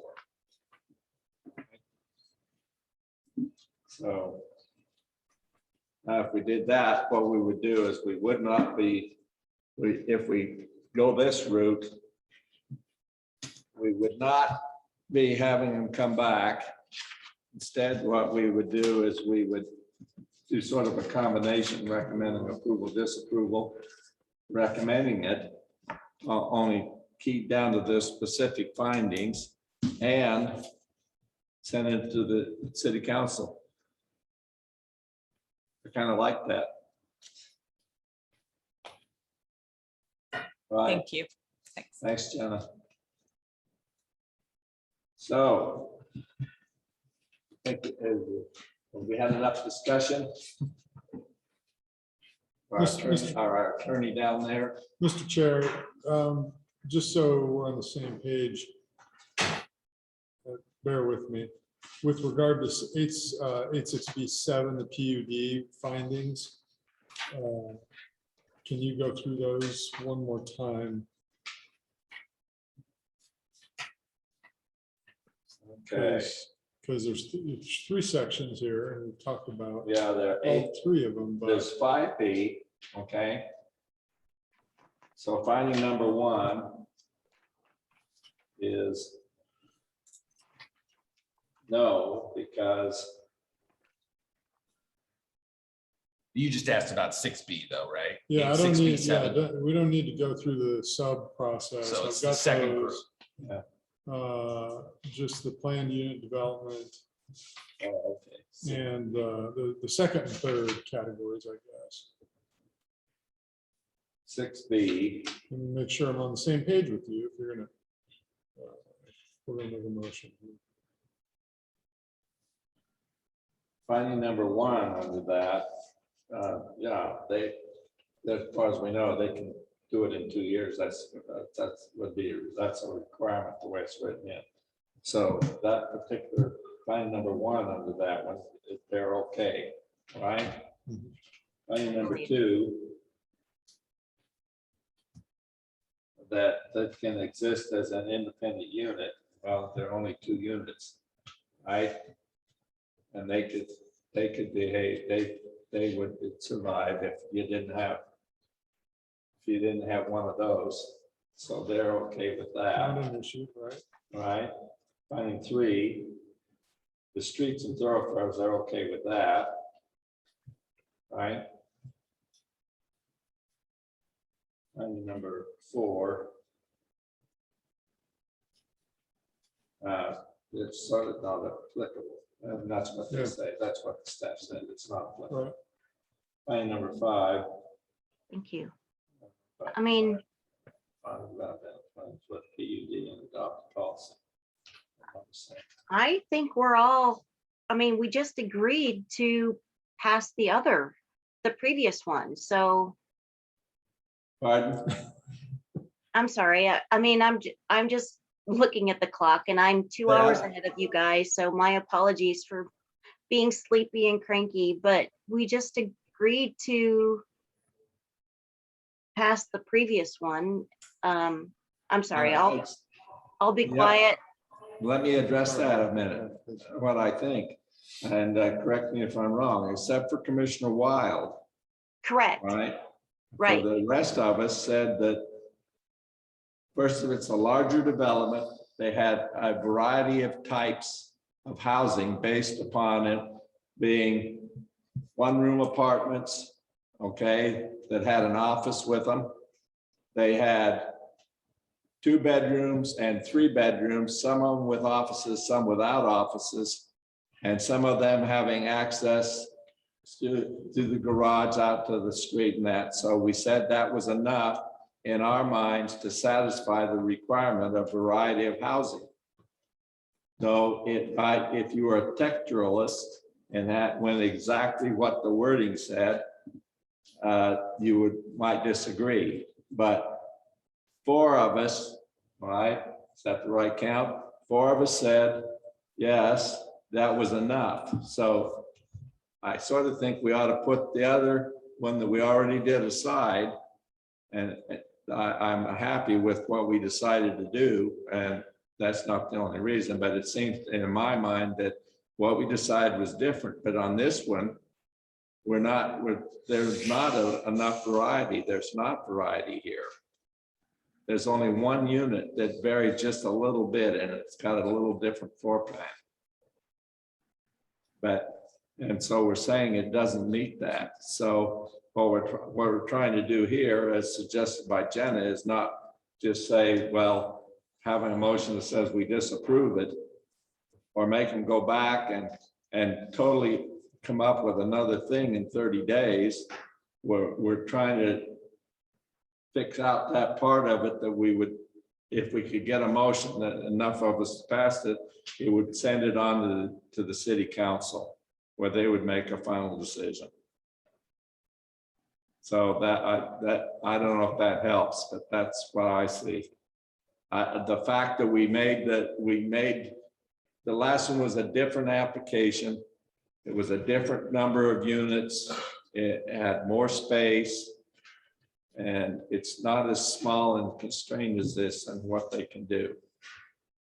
Thank you, Mr. Chairman. I appreciate your, I mean, at this point, I'm ready to make a motion to let it go to council. Well, that's what we're trying to do, is see if we can get a motion. Okay. So anyway, did we finish to give you enough information? No, because I'm still going through these one by one.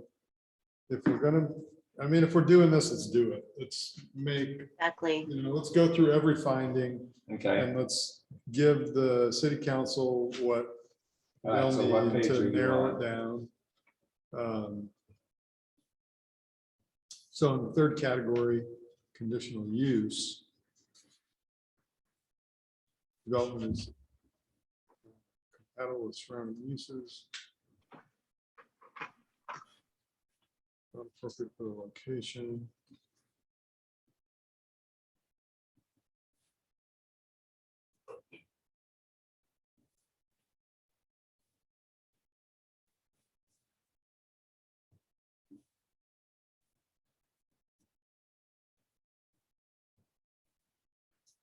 So I've got a tally. If you want to make a motion, I'll second you because I'm still going through.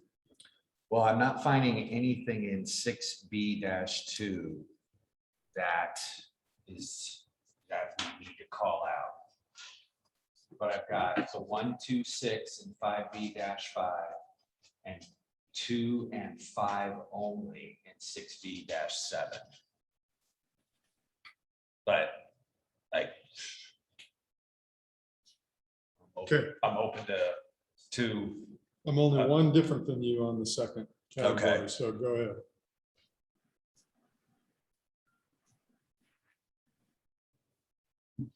okay, so All right, so wait a minute, we're all done discussing. You done discussing? I am. Mr. Felton? I am, She's yes, done. sir. She's done discussing, so, all right, then I'm gonna close the discussion and I'm gonna invite a motion. And you can tell whatever this comes out of this, Hannah's gonna earn her money. Okay, Mr. Chairman, I move that application SUB FY 2021-08 goes to city council from us with the recommendation of denial.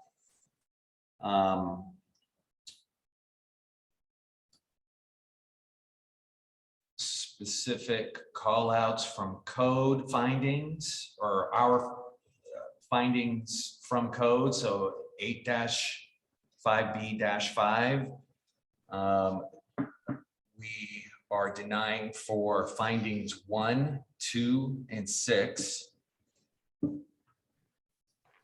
then under code 8-6B-7, findings, we are recommending denial on findings 2 and 5. Second.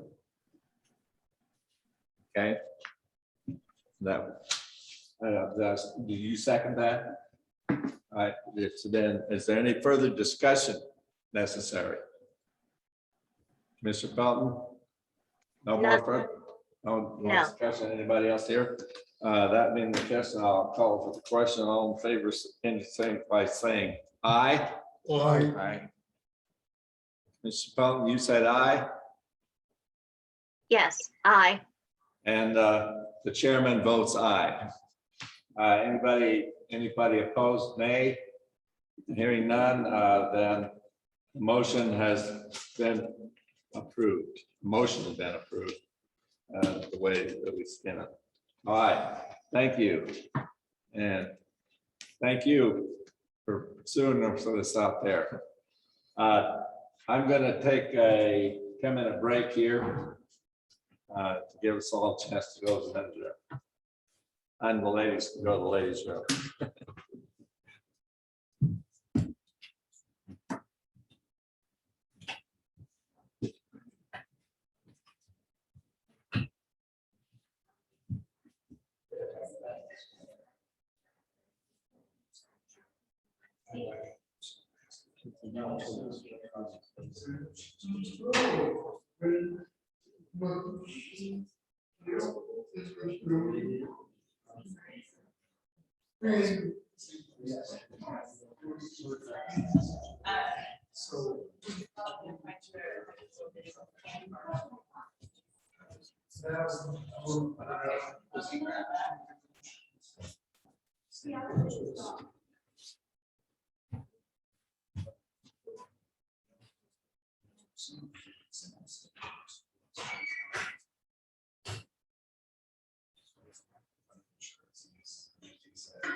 That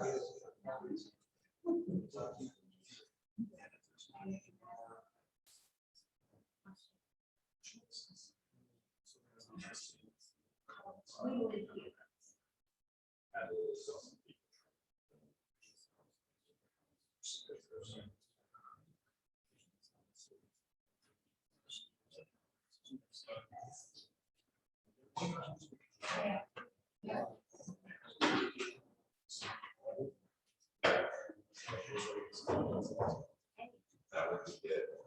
You know, they didn't have IC. So, yeah, that's locked out.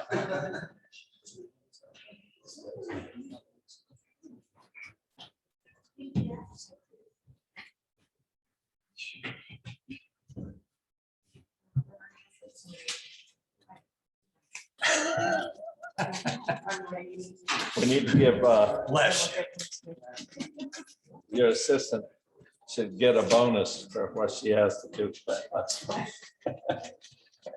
I agree.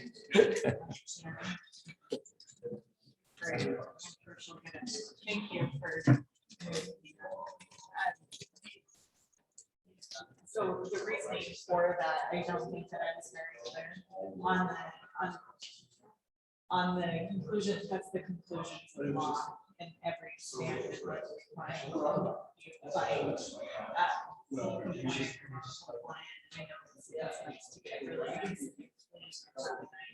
Reason and then state statute requires. No, I understand that. No, I thank you. Thank you for, I think you kind of rescued this. I think you rescued us. I'm I serious. don't know about rescue, but hopefully let's create cleaner food. It's looking like it was gonna really be a long night.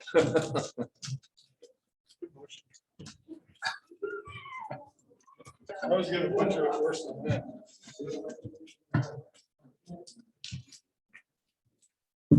I still meandered my way through it, barely. That's on one. Jenna's never made us work so hard for a motion.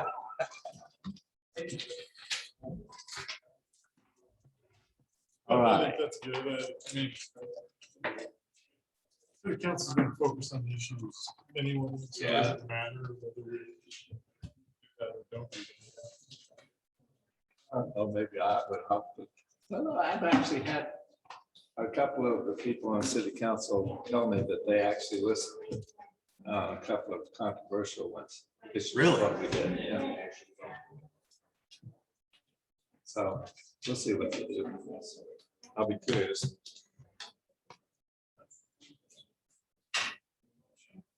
Let's see if we got.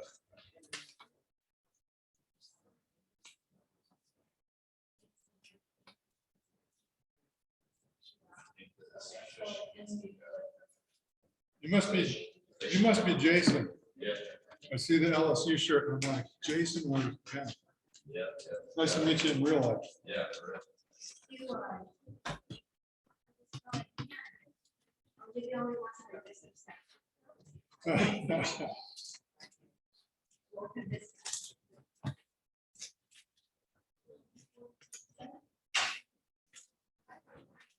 Okay, let's see. We got everybody here. So you've got two pieces. Us? Look at that.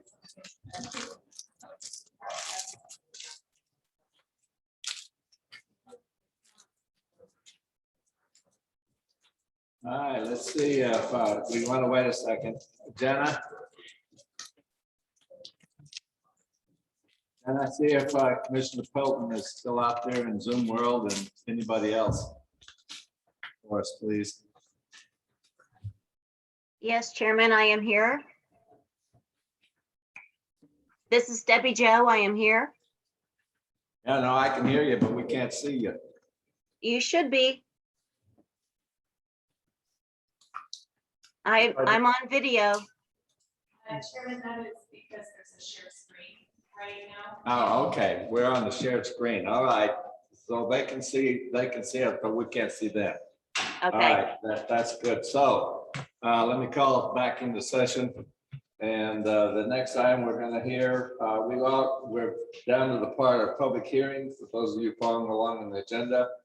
The first CUP, we moved to the consent agenda, so we are now going to hear CUP FY 2022, number 2, conditional use permit. Ryan Montoya is requesting use of an animal care facility at 5689 West Chinden Boulevard.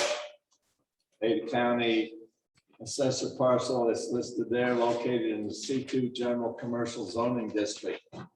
So on this particular one, the reason that I didn't move this or attempt to move it to the consent agenda was because I understand that the applicant wants to talk to us about the sidewalk requirements. And so the order in which we're going to go will be the traditional order. The applicant will talk to us, hopefully less than 15 minutes, followed by the city staff. We'll open it up to anybody who wants to talk about this for this, and then we'll hear a rebuttal if there's any testimony from the applicant, and followed by a discussion about what we want to do about it. So with that, sir, would you introduce yourself, give us your name and your address? Yes, sir. So good evening, Mr. Chairman and Commissioners. Thank you for you being here tonight. For the record, my name is Ryan Montoya. My address is 4688 North Arrow Via Way, Boise 83703. This evening, Mr. Dark Chinden is requesting the commission grant the CUP for the sale of live animals and grooming services with conditions associated with the sidewalk. No other conditions in the staff report are of concern to us.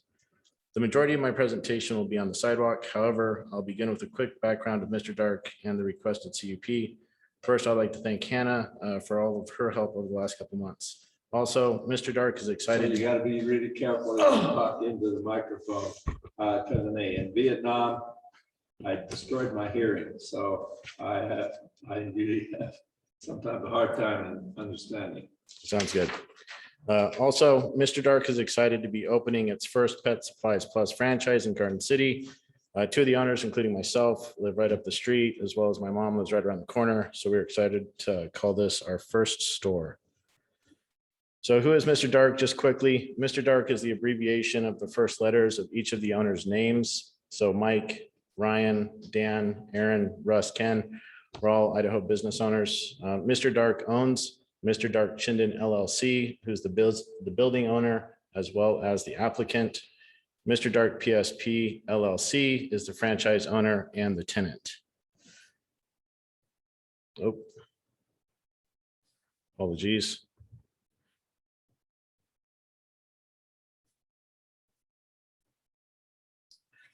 The subject property is located at 5689 West Chinden. The building housed the former Quilt Expressions building in the Fred Meyer Shopping Center at the corner of Glenwood and Chinden.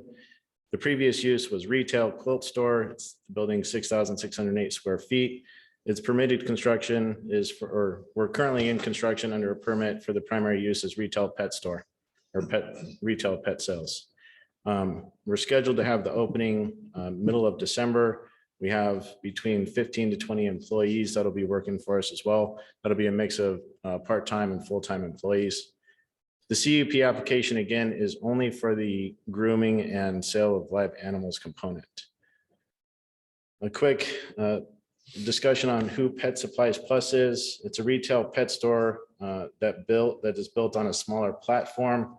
It's a more personal platform that some of the national, as opposed to some of the more larger pet chains. There are over 600 PSP stores nationwide. There's one in Idaho and Coeur d'Alene. Mr. Dark has purchased 5 PSP franchises for Southern Idaho. As I mentioned, the retail portion of the project has been permitted and is nearing the end of construction. The CUP is for the grooming and the sale of live animals. As you can see, the grooming and live animal portion of the building is relatively small compared to the 6,608 square feet of the retail space. Really what the discussion today is on is our request for a waiver regarding the sidewalk requirements. When we applied for the CUP, we were made aware of the sidewalk policy. Frankly, we would love to see sidewalks on both sides of Chinden. We had no problem working towards these requirements. We hired a civil engineer. We paid for the design. We had a design.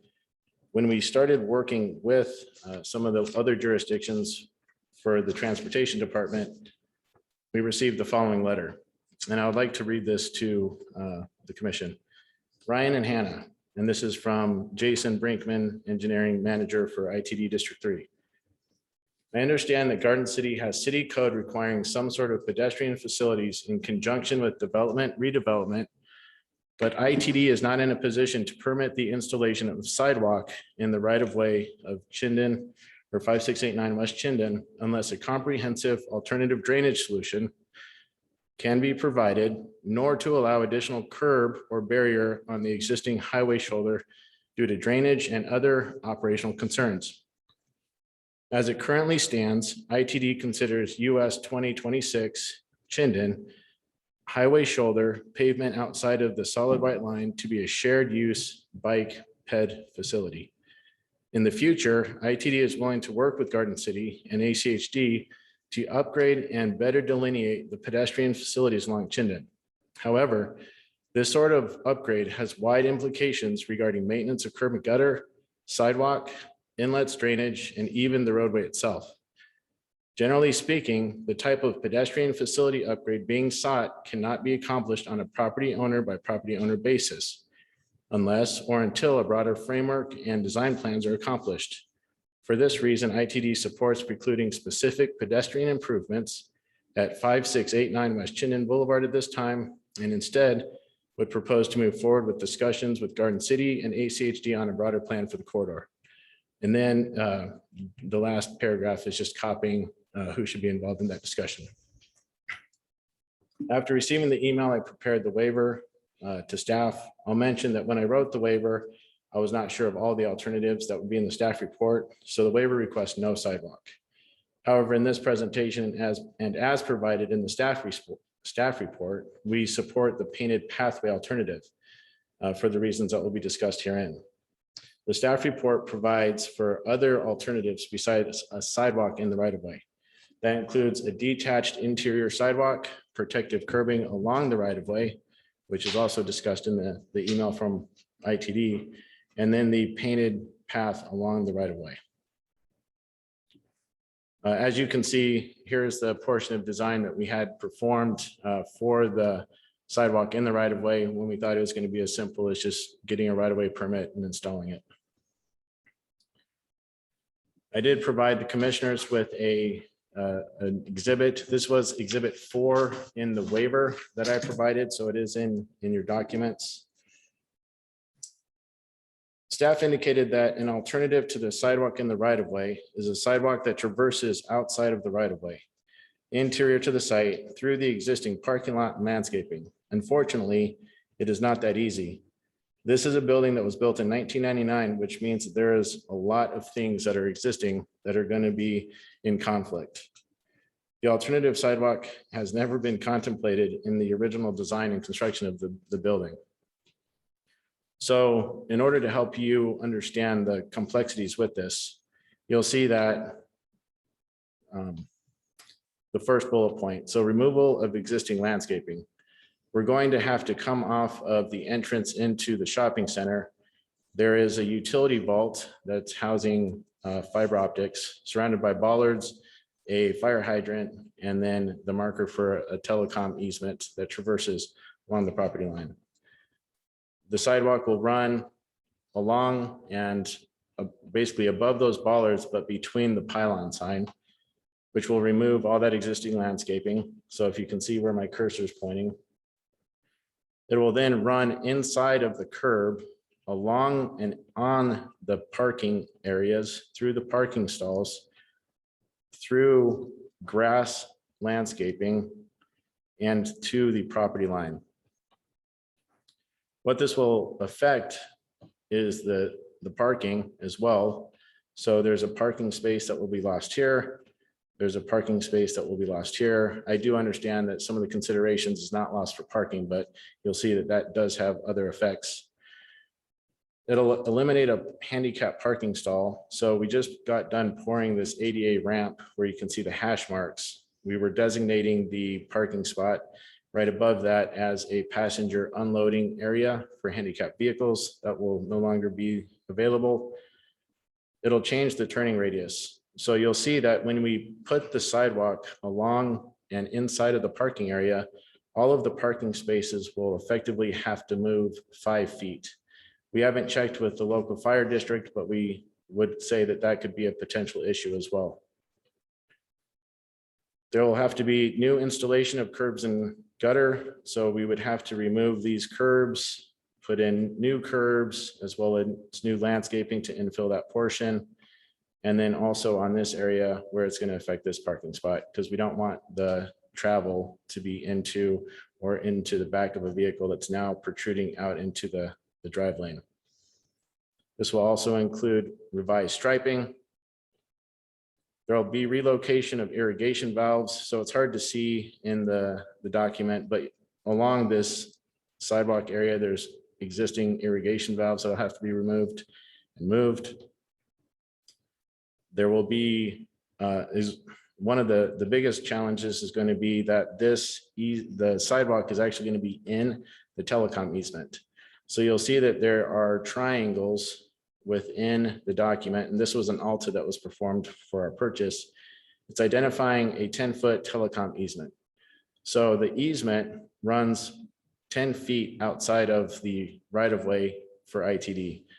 Within that, you have 5 feet of landscaping that's mature, which means that now you're going to put the sidewalk on top of the only other area that the easement would be exposed to. So anytime there's any maintenance on that easement now, means that you're going to have to either go through the concrete sidewalk or go through the existing mature landscaping that's been there for 30 years. There's also an existing electrical easement in this area where I've shown the photo that is pointing that out, is that the easement is going to be running right into ITD easements, or the sidewalk, I'm sorry, is going to be running into ITD easements as long as 2 existing power poles and 2 existing trees. Further, there is no sidewalk that it's going to connect to. Basically, someone's going to choose to go off of the path that they're traversing on, onto the sidewalk, through this area that's between landscaping that looks like you're just going to our building now, then back onto a path. But if you're not able to put a sidewalk in the easement, then it's just going to nowhere effectively. You'll see here, here's another photo. The blue line isn't to scale, but you can see how it's being drafted. That's in alignment with the curb. So you'll see how it's running through an area that has mature landscaping. You have some trees, you got the power poles, you have a manhole. So there's quite a few utilities that we're looking at that's just, it's in the way. You can see also the trees now. This is a good photo of the mature landscaping that's in that area. The policy states that the deciding body may require installation of sidewalk improvements for the entire site, portion of the site, or no sidewalk based on the analysis of the proposal and site-specific considerations. I will go through the bullet points in my summary. There were alternatives, though, within the staff report. One of those alternatives was a curb as a protective area between 2026 and the path. However, ITD again stated that it will not permit a curb without other drainage improvements. So that really leaves the alternative, which is the painted pathway. And this is the alternative that we support. As you can see, in these photos, the path is already being used. These were taken just a couple weeks ago. The pathway is consistent with how ITD views the portion outside of the white travel lanes. It's already being used for bicycles and pedestrians. The pathway is consistent with the majority of development along Chinden. The pathway is already being used as an alternative along the south side of Chinden between Maple Grove and Glenwood. This would continue that pathway configuration. The pathway would allow for a joint solution where ITD, where the next problem isn't having hundreds of different sidewalks and paths and barriers along Chinden. As I mentioned before, the sidewalk policy states that the deciding body may require installation of sidewalk improvements for the entire site, portion of the site, or no sidewalk based on the analysis of the proposal and site-specific considerations. I'll explain how the 5 elements are all met in this situation.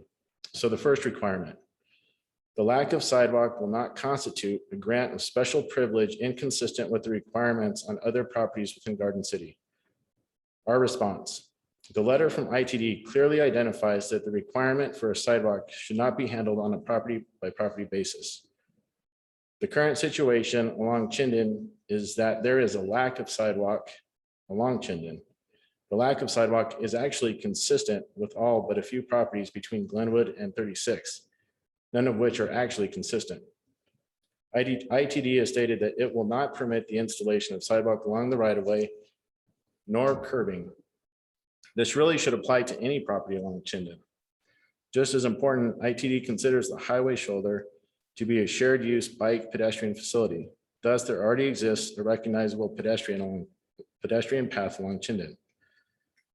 A sidewalk in or out of the right-of-way is not necessary or consistent with most properties along Chinden. Actually, the use of a path is consistent with the other properties within Garden City, specifically that a pathway is already being used as an alternative along the south side of Chinden between Maple Grove and Glenwood. And this would continue that pathway configuration. Requirement number 2. The requirement of sidewalk creates an undue hardship beyond that of the requirement of sidewalk elsewhere in Garden City. Because of ITD's response, the only other option is a detached sidewalk or painted path. A path already exists. Thus, it is arbitrary to force an owner to install a sidewalk outside of the right-of-way. Additionally, the detached sidewalk would cause significant changes to the site, which was already discussed. Further, there is no sidewalk that the sidewalk will connect to except for the existing path. This means someone would choose between going off of the existing path to then going back onto the path where they just were on. I have a hard time believing someone is going to add time and distance to their trip just to go back onto that same pathway. I probably wouldn't do that. Requirement number 3. The waiver will not unreasonably diminish the health, safety, or welfare of the community neighborhood. Our response, the painted pathway will provide a demarcated area for pedestrian and bicycle traffic that will not diminish the health, safety, or welfare of the community. Requirement number 4, the waiver or alternative of a sidewalk is the only reasonable manner to overcome an undue hardship to the subject property. Our response, ITD will not permit a sidewalk or curb in the right-of-way. There is an existing and recognized path. Requiring a detached sidewalk is the only manner to have a sidewalk outside of the right-of-way. However, as explained, the detached sidewalk creates an undue hardship due to the significant changes required on the subject property. The final requirement is number 5. The waiver or alternative treatment is the minimum relief necessary to allow reasonable use of the subject property. The waiver or alternative will not affect the use of the subject property or neighboring properties. There is already a path that exists and is being used. We are not talking about a situation where pedestrians cannot traverse through or to our property. The painted path is the best and most realistic alternative given the current set of circumstances. As such, Mr. Dark respectfully requests the commission to grant the CUP for the sale of live animals and grooming services with the condition for the alternative painted pathway. Thank you, and I'll stand for any questions. All right, thank you, sir. All right, for the commissioners for questions, you have questions, Commissioner Pelton?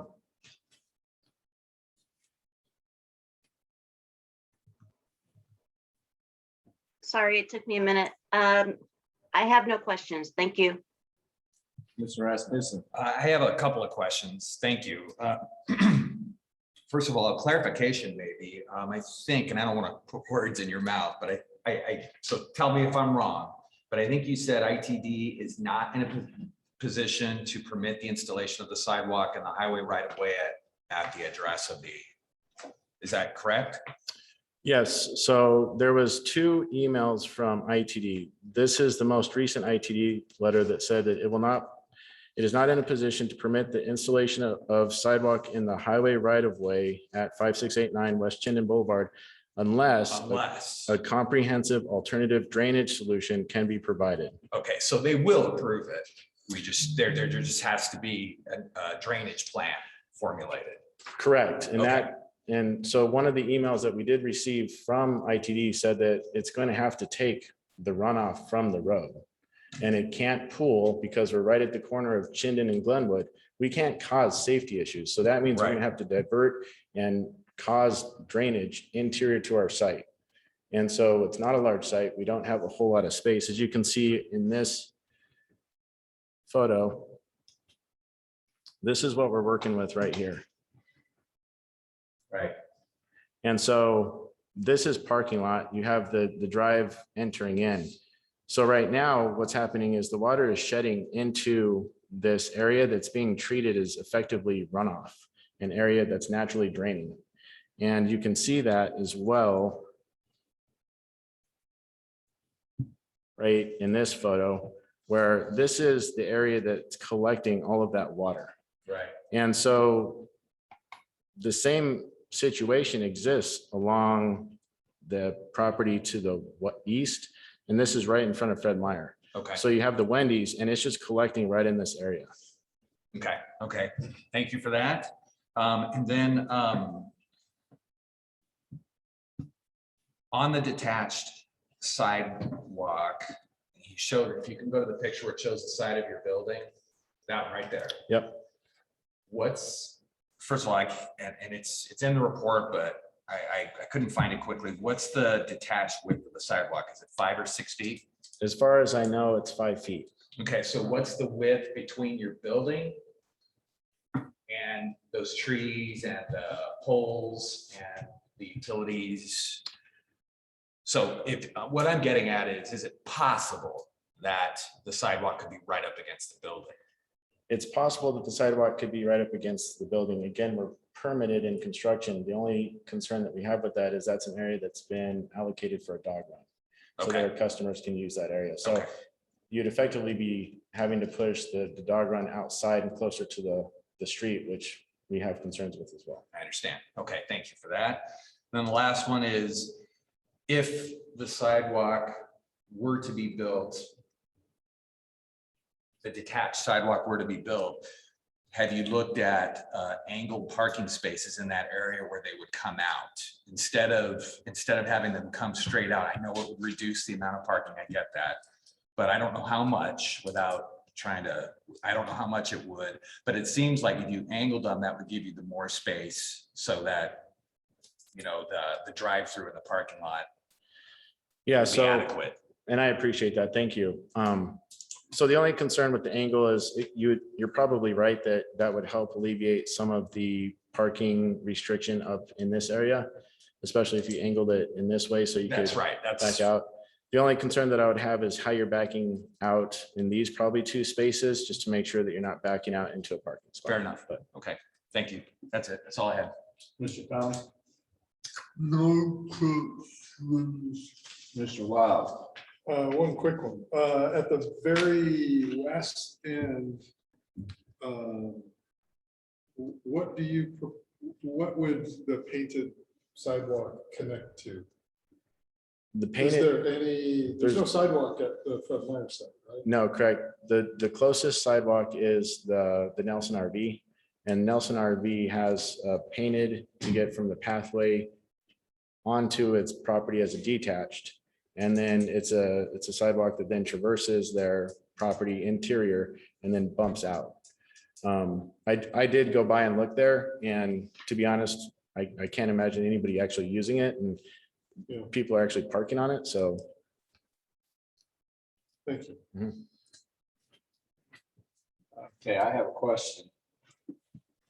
The staff report, there is an option in there that would authorize you to make a paved, as long as it was painted and it was differentiated, a paved pathway. Is that correct? Yes, sir.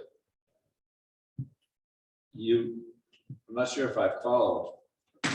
Did you say you would be possible for you to do it that way? Chairman, yes, and this is the representation in this slide is effectively we would have a painted demarcation zone where pedestrian or bike traffic could traverse. And we even threw in there some pet paws since it's a pet store. But you would be able to do that. Yeah, 100%. Right, then, so you couldn't, if we authorize that instead of a concrete sidewalk. See, I understand very much about the problem. And just so that everybody knows, ITD is not trying to be difficult here. I The understand that. problem is there are no drainage in the section for Chinden and that whole part of Chinden. It's a terrible problem that they have to deal with, and they don't have money to come back and totally rebuild it. So that's what the issue is about. That's why they're saying you can't put a traditional curb gutter and sidewalk in there next to the right of way, because then you don't have any place for the water to go. So you would be acceptable for you though, if we authorized you to do it that way, to have a painted pathway for what was in there. Chairman, yes.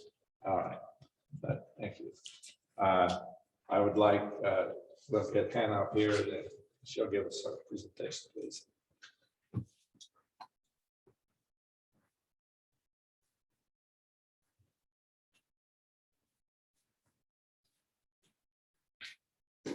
Mr. Chairman and Commissioners, I think the applicant did a wonderful job summarizing the issue at hand. One thing I would like to note, in addition to his comments, would be that if you chose that the painted pathway is approved instead of the sidewalk, ITD would still need to approve of that as a method of treatment. And with that, I stand for questions. All right, that's good. All right, Commissioner Rasmussen, I have no questions. Thank you. Commissioner Wise. ITD needs to approve it just because it's a painting, it's applying something to their right of way. Correct. Yeah, sure. Thanks.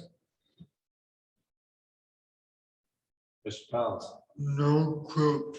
Mr. Pelton. No questions. Thank you.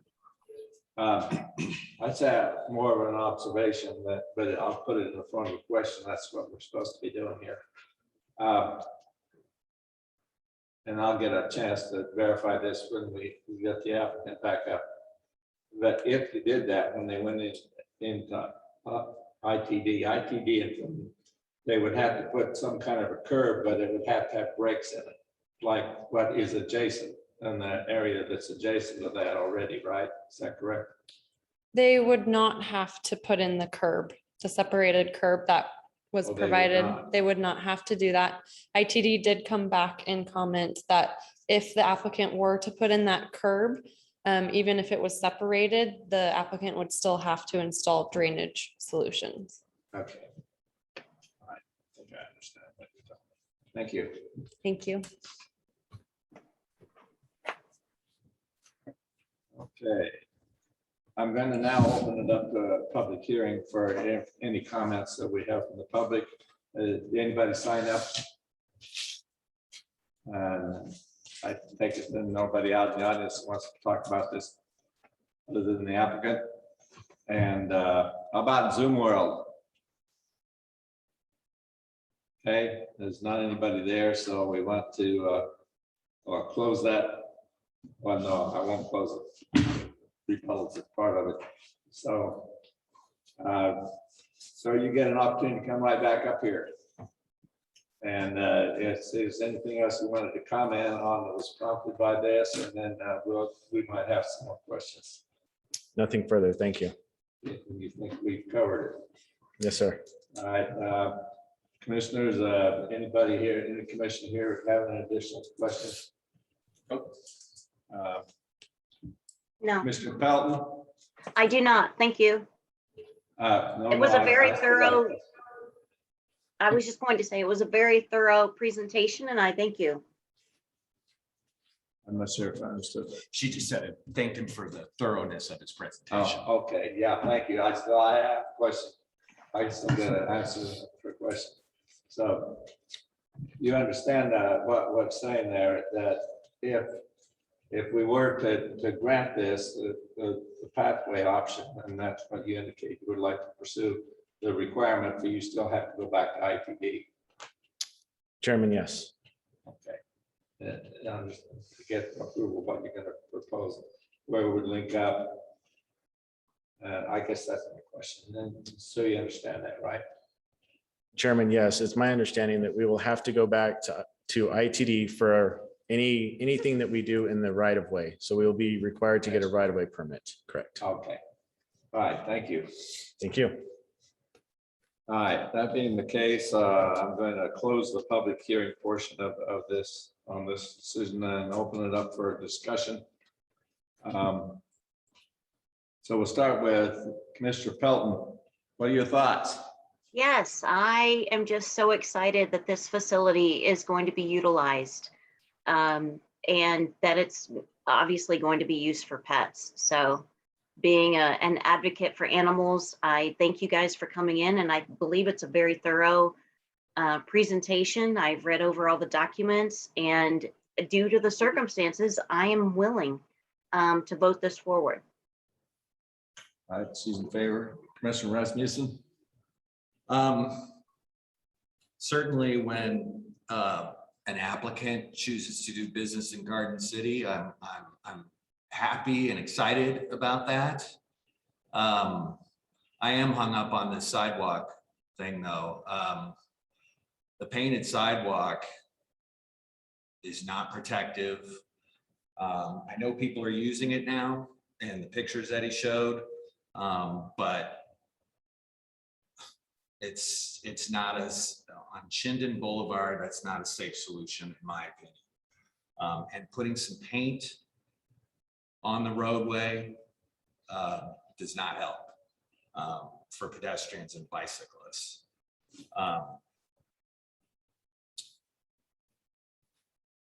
And I'll just say really quickly, whether I should or shouldn't, but for an ITD engineer to basically say that our code in our city,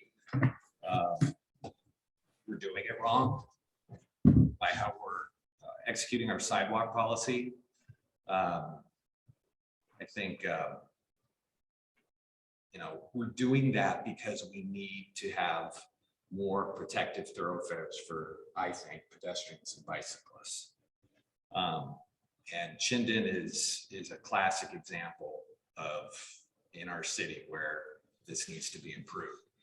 So since there are no sidewalks and there hasn't been any or not much movement on sidewalk and bicycle infrastructure, as our city gets denser and as more people are going to be using sidewalks and bike lanes, protected bike lanes, I mean, these things are going to become more and more crucial. So we're doing what we're doing in this city, I think, because ITD didn't put sidewalks in the first place, and we're not gaining any ground waiting for that to happen. So that's why we're doing what we're doing on a property by property basis. That said, I'll be interested to hear my fellow commissioners' comments about the sidewalk issue. I love the fact that these guys have chosen Garden City to do business, and I'm struggling with this sidewalk issue, I guess, is my conclusion. Okay, maybe when the rest of the discussion is done, we'll help you on that. I will see. Mr. Pound. No comment. Mr. Wild. I'll keep it short. I agree with every word that Commissioner Rasmussen uttered. I've been on this commission 3 or 4 terms, and we have undertaken over the last 15 or 20 years to take a property by property approach, because that's the only way it gets done. ITD, I agree with you that they should be doing more. And there's a surplus in the state, I hear. So maybe that's on the way. But I think with regard, I struggle less, I guess, on this property because I'm pretty familiar with the property and I understand the issues and I understand the problem with drainage, the cost of putting that drainage in. So I guess on this particular property, I'm gonna be supportive of a painted solution. And I think that's going to be what we need to do for now until perhaps the next use of the property. Okay, well, then I get a little chance to talk. And everybody on this board knows I'm very supportive of sidewalks and of our requirements. But not of requiring them as what's envisioned in the thing on this particular stretch. Now, fortunately, there is a little bit of movement. And hopefully this infrastructure bill that the president signed the other day has got enough money that it might break it up. But west of the Glenwood intersection and Chinden intersection, all the way up to Maple Grove, we have a plan, thanks to Jenna, that was put in, that was negotiated along with ITD and ACHD for putting a multiple purpose pathway in there. And so that part has already been approved. It's in the program. Only thing is there hadn't been any money for it. So hopefully there'll be some money. So there will be from the intersection, and that just makes it more important that we find out in the future how we get it from Glenwood going to the east. Because as it's pointed out, there's sort of a hodgepodge. If you drive down along there, you're going to find there are a couple of pieces of sidewalk in that section, but they're not connected to anything. And that's because we stood fast and we made people put them in. And they are outside the right of way. The problem with the right of way and on all of Chinden, it was built back to what's called a rural section. It has no storm drain in the center of it to take it, so there's no place to put the water. So what used to be called borrow pits, in other words, off the side, that's where all the water goes. And meanwhile, at the intersection at Glenwood and Chinden, at that intersection where it goes, there curbs and were put in, but there's no gutter. There's no place for that water to go. So that's the reason why they're saying, and I got offended by the way they put it, because what they're saying is if they allowed us to put in what the standard requirements side with the curb and gutter, the water would just, as the gentleman pointed out, all of that water would pond, and there's lots of water. Given the way the natural drainage is in that area, there would be a lot of water.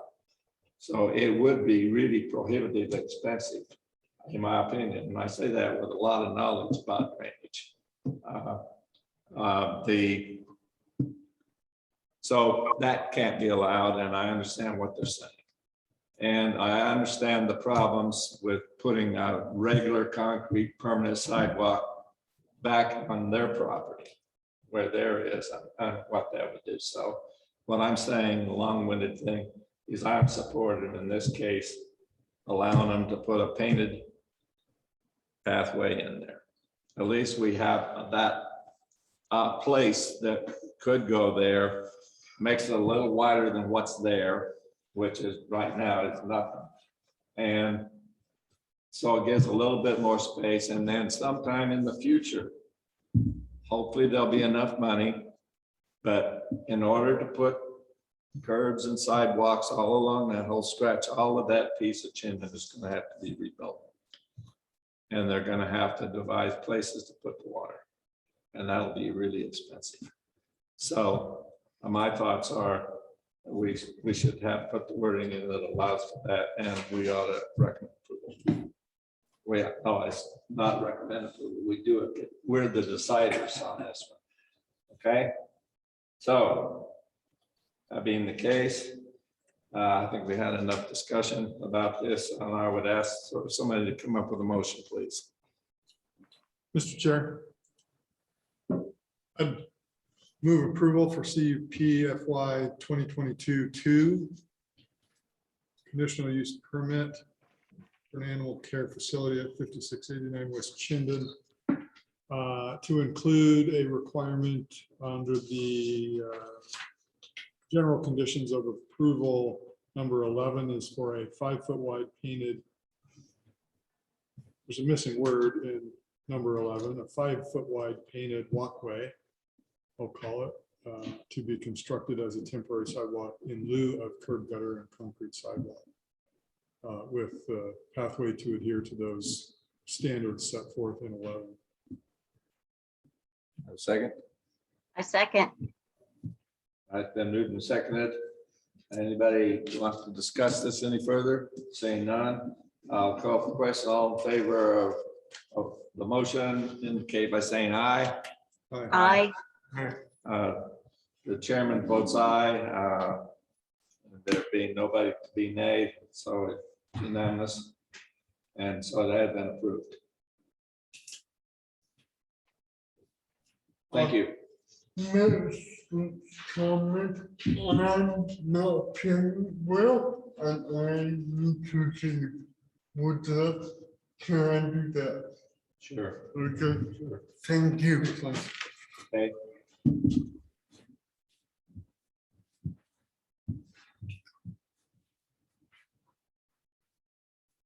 Thanks for being here. Okay. We have one more CUP to deal with. We will move on to CUP FY 2022, number 3.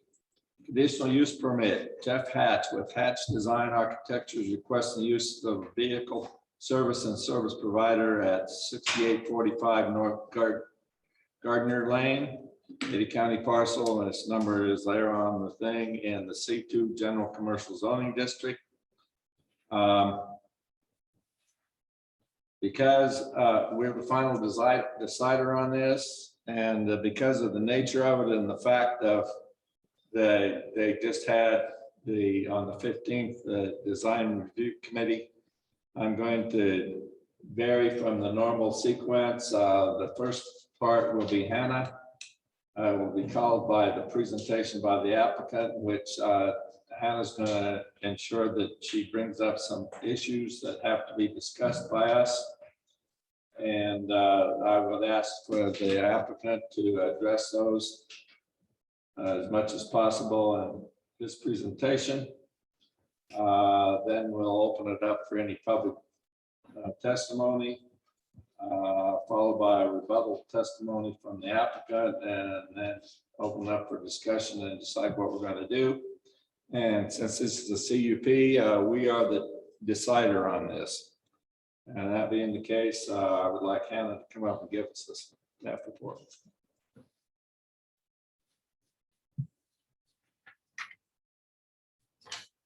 Good afternoon or evening, I guess, well into the evening, Mr. Chairman and Commissioners. This is a conditional use permit for a vehicle sale or not sales services and service provider use. The design review application was not heard on November 15th as the applicant was not present. So it has been moved to December 6th to discuss their design at that point. It is a pre-application conference, so the application will have that first round conference and then need to come back to design review for a formal hearing. So essentially after tonight's hearing for their conditional use permit, they have another 2 meetings at least with another committee to discuss code compliance. That being said, I have drafted the decision document to simply state that any code compliance issues that might have come up during the design process can be addressed by the design review committee, as most code compliance issues are in relation to the design standards. And then that also being said, there could be conditions made by the commission here tonight regarding parking requirements. It's not required and it has not been drafted in the decision document, but since parking is within the purview of the commission, that could be something discussed. Essentially, the main problem or code compliance issue at hand is that they've proposed some parking spaces along the right of way of Carlton Bay to where the vehicles would be reversing back out into the right of way, which is not permitted by code.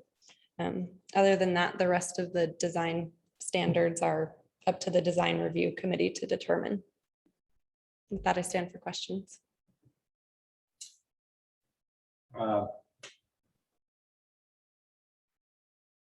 Mr. Wild. I don't have any questions. Thank you. Mr. Rasmussen. Was there a, and maybe this is a design thing, not a P and Z thing, but was there something, sorry, drawing a blank on it now, about the orientation of the building facing the wrong direction? Or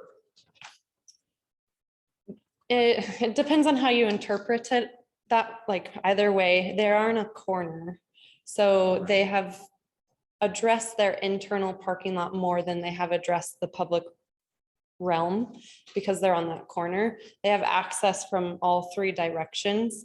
And so that was something that was brought up in the staff report to figure out what the proper frontage would be considered. If it's North Carlton Bay or Gardner Lane or their parking lot area. okay. Thank you. I have no further questions. Mr. Pelton. I have no questions. And I got a couple of questions. Let me understand that this is the issue with the park, the parking backing out that way, though, that was associated with the issue of their plan shows removing a sidewalk along Carlton Bay. Correct. So once they remove that sidewalk along there, then they're not in compliance with our sidewalk policy. Is that correct?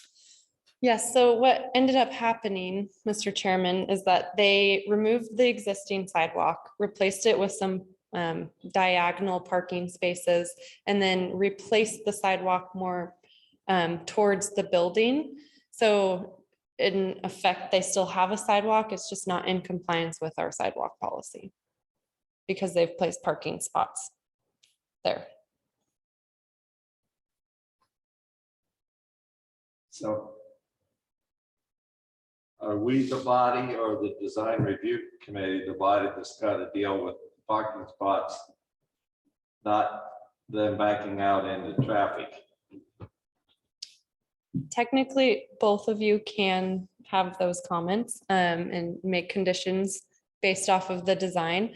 I would say that maybe giving the applicant the chance to fix their code compliance issues with design review could be the best solution.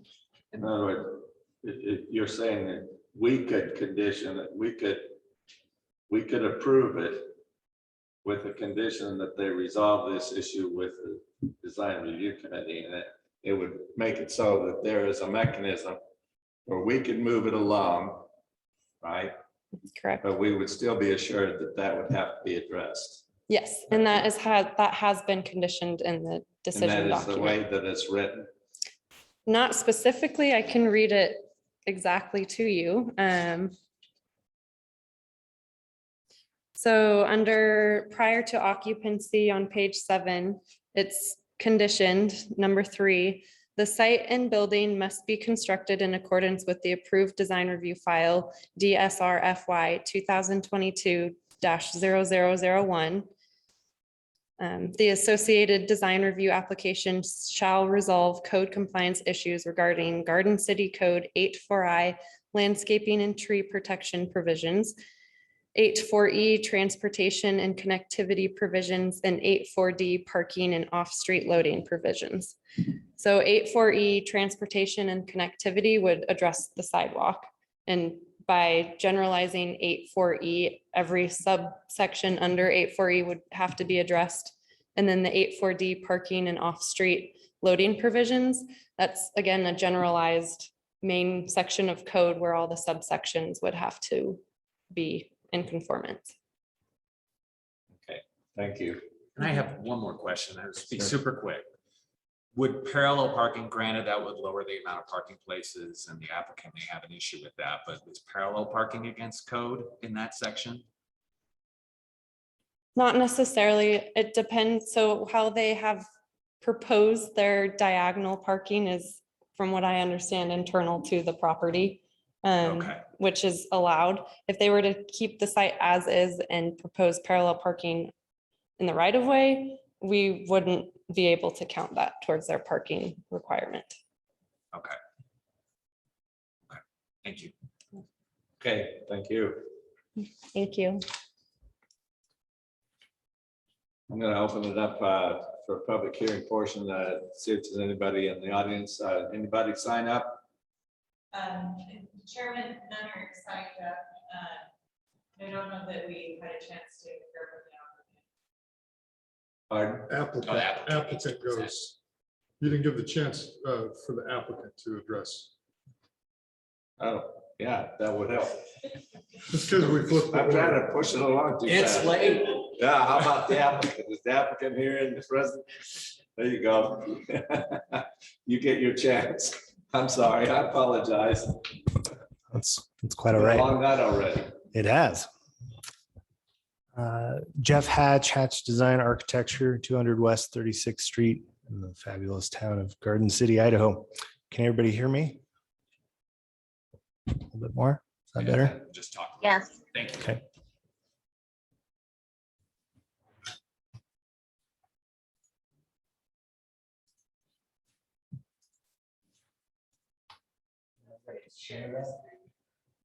Go back to Zoom.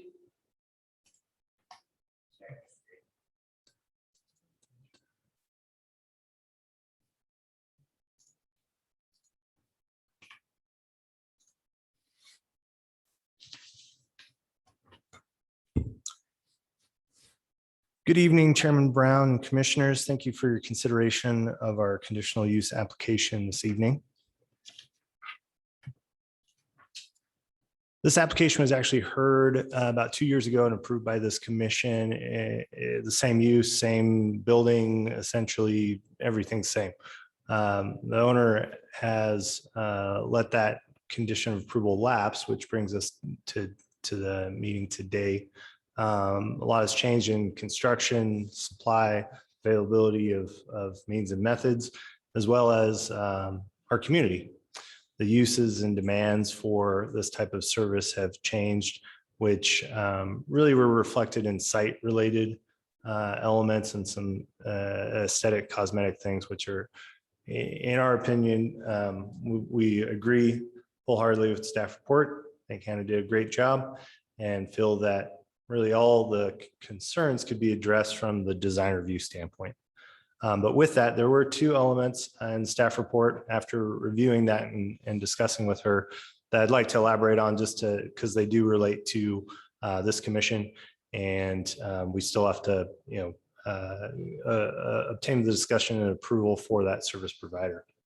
So the site is a little unique because it's along a main thoroughfare, but it's on kind of a dogleg. The Carlton Bay is not a super high traffic area, but it does have some commercial uses and then some residential. So we have a assisted living center to the south. We have an assisted living center to the east, but those are both across the street. To our direct north, we have Human Being, and to the west, we have a vacant parcel and a funeral home. Our site, the proposed building footprint, the entry, the proposed entryway hasn't changed, and the floor plan for the retail area really hasn't been modified since our previous approval.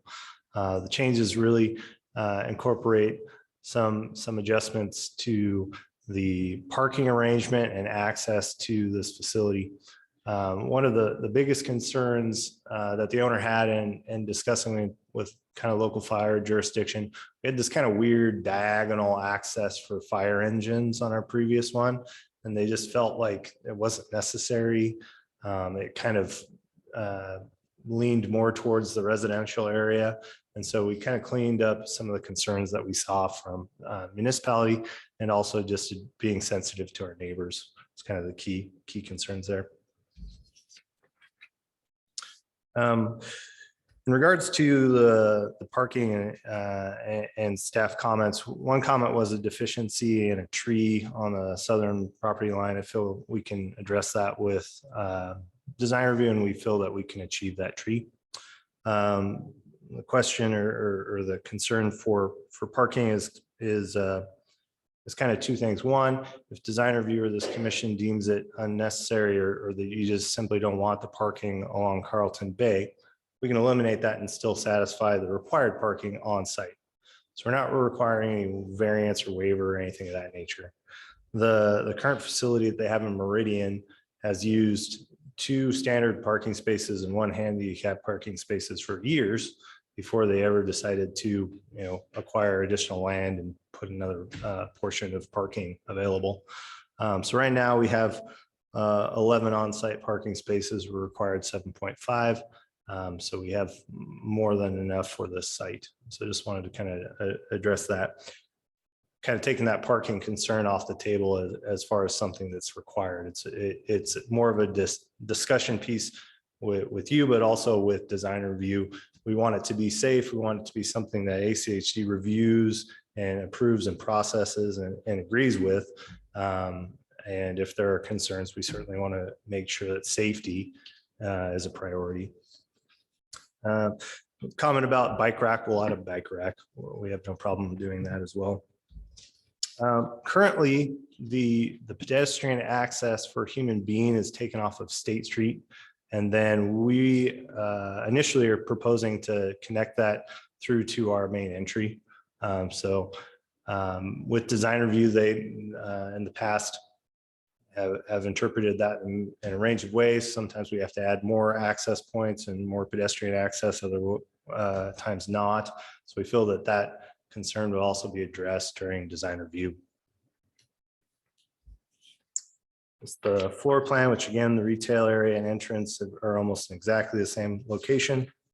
The elevations, the glazing ratios, locations of the majority of the doors stayed the same, with the exception of the adjustments to where that angular element was going through the building.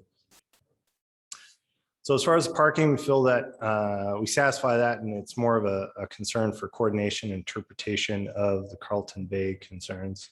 As far as the partial compliance for pedestrian accessibility and bike parking, we will get the bike rack in there.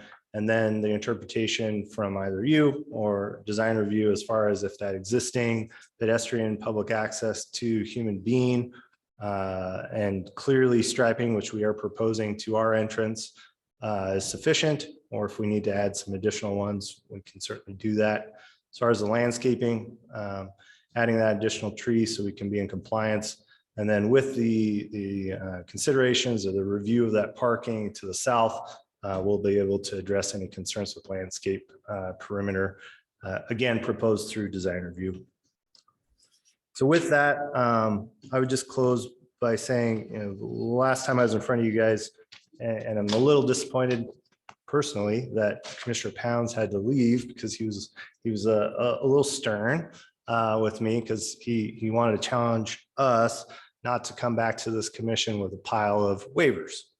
And so I just wanted to say, we feel that we can meet and exceed the parking standards. We can add that bike rack. We can address the balance of the concerns through design review. And as this commission challenged us, we're not proposing any waivers to this application. I'll stand for any questions. Okay, thank you. Questions, Mr. Wilder? No, I'll remind Lance that you came back and had everything ready. Yeah. No questions. Mr. Pelton? I have none. Thank you very much for your presentation and hanging with us. Thank you. Okay, and I don't have any questions. You answered my questions.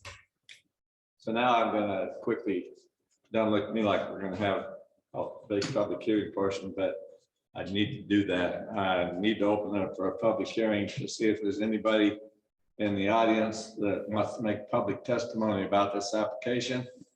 I don't see anybody that's in the room that wants to do that. Is that correct? Chairman, that's correct. And also appears on Zoom that we're down to either staff or commission. All right, and so we won't have anybody in Zoom land. Warm then. So we'll get the opportunity. You get to come right back up here then, if you want to. Do you have anything further you want to address? I think the property owner and operator had a couple words. Sure. Come on up here, sir, and give us your name and your address. Okay. Chairman, Commissioners, thank you. Kerry Hooper, 44 South Meridian Road in Meridian, Idaho. We've been operating there at that location. We built that building in 2002. And it's a full service, it's a franchise, Glass Doctor is. It's a full service automotive, home and business glass. We replace anything in commercial storefronts, door closers. We do shower doors, mirrors, windows, insulated glass, skylights, glass tabletops, patio doors, everything in a home. Automotive glass, fire engines, motorhomes, cars, trucks, everything that way. We're excited. A lot has changed in our industry. A lot has changed in our little city here, our Treasure Valley. Lots of growth. And we have a lot of customers that are driving from this side of town out to allow us to service them on their automotive needs in our shop. So that will really take care of them, much more convenient, and bring a little bit more right into your area right here. Look forward to calling this home as well.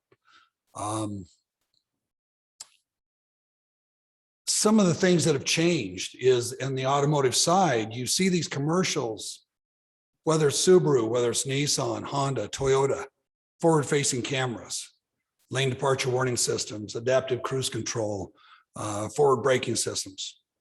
Those cameras have to be recalibrated when it's done. And so that's why they need to travel to that side of town. We offer mobile service as well, and mobile service right to their homes right here in Garden City. But those customers do have to drive out there. So we've been talking to a lot of those customers and telling them, getting them excited that we're coming to this side of town as well. So really appreciate you allowing us to come in tonight and present, and really looking forward to be a part of Garden City. Thank you so much. Well, thank you. We're glad that you're coming to Garden City. So I just want to see if anybody got any questions for this gentleman? Nope, thanks for your time. Commissioner Pelton? Apologies, I have none. Thank you very much. And thank you for being in Garden City as well. Yes. All right. So that should do it. Okay, now I get to close it.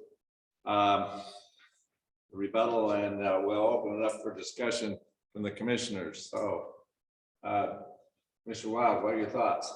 I'm supportive. I don't think we need to spend a lot of time discussing it. I do think that we can address some of those outlier issues with design review whenever they decide to meet on this.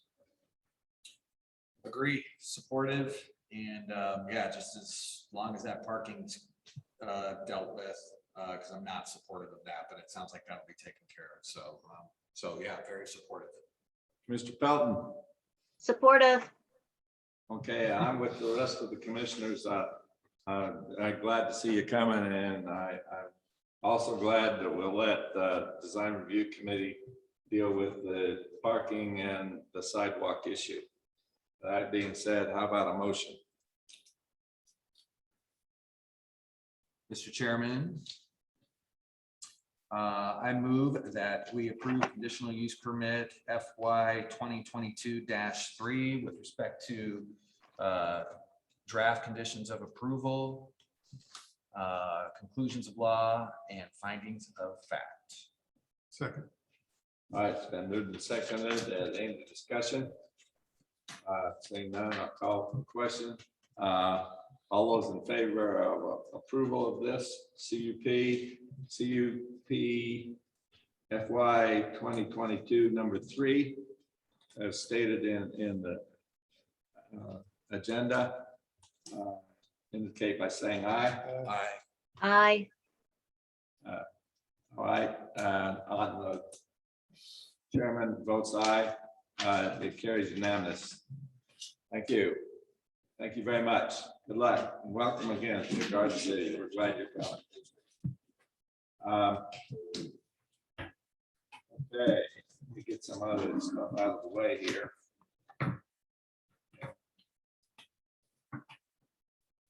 So.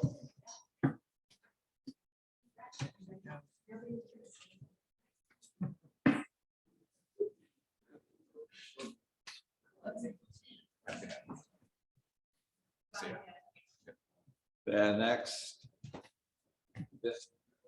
next item is a discussion item. And rather than a discussion item, what I want to put this down as this to remind everybody, this is a work session.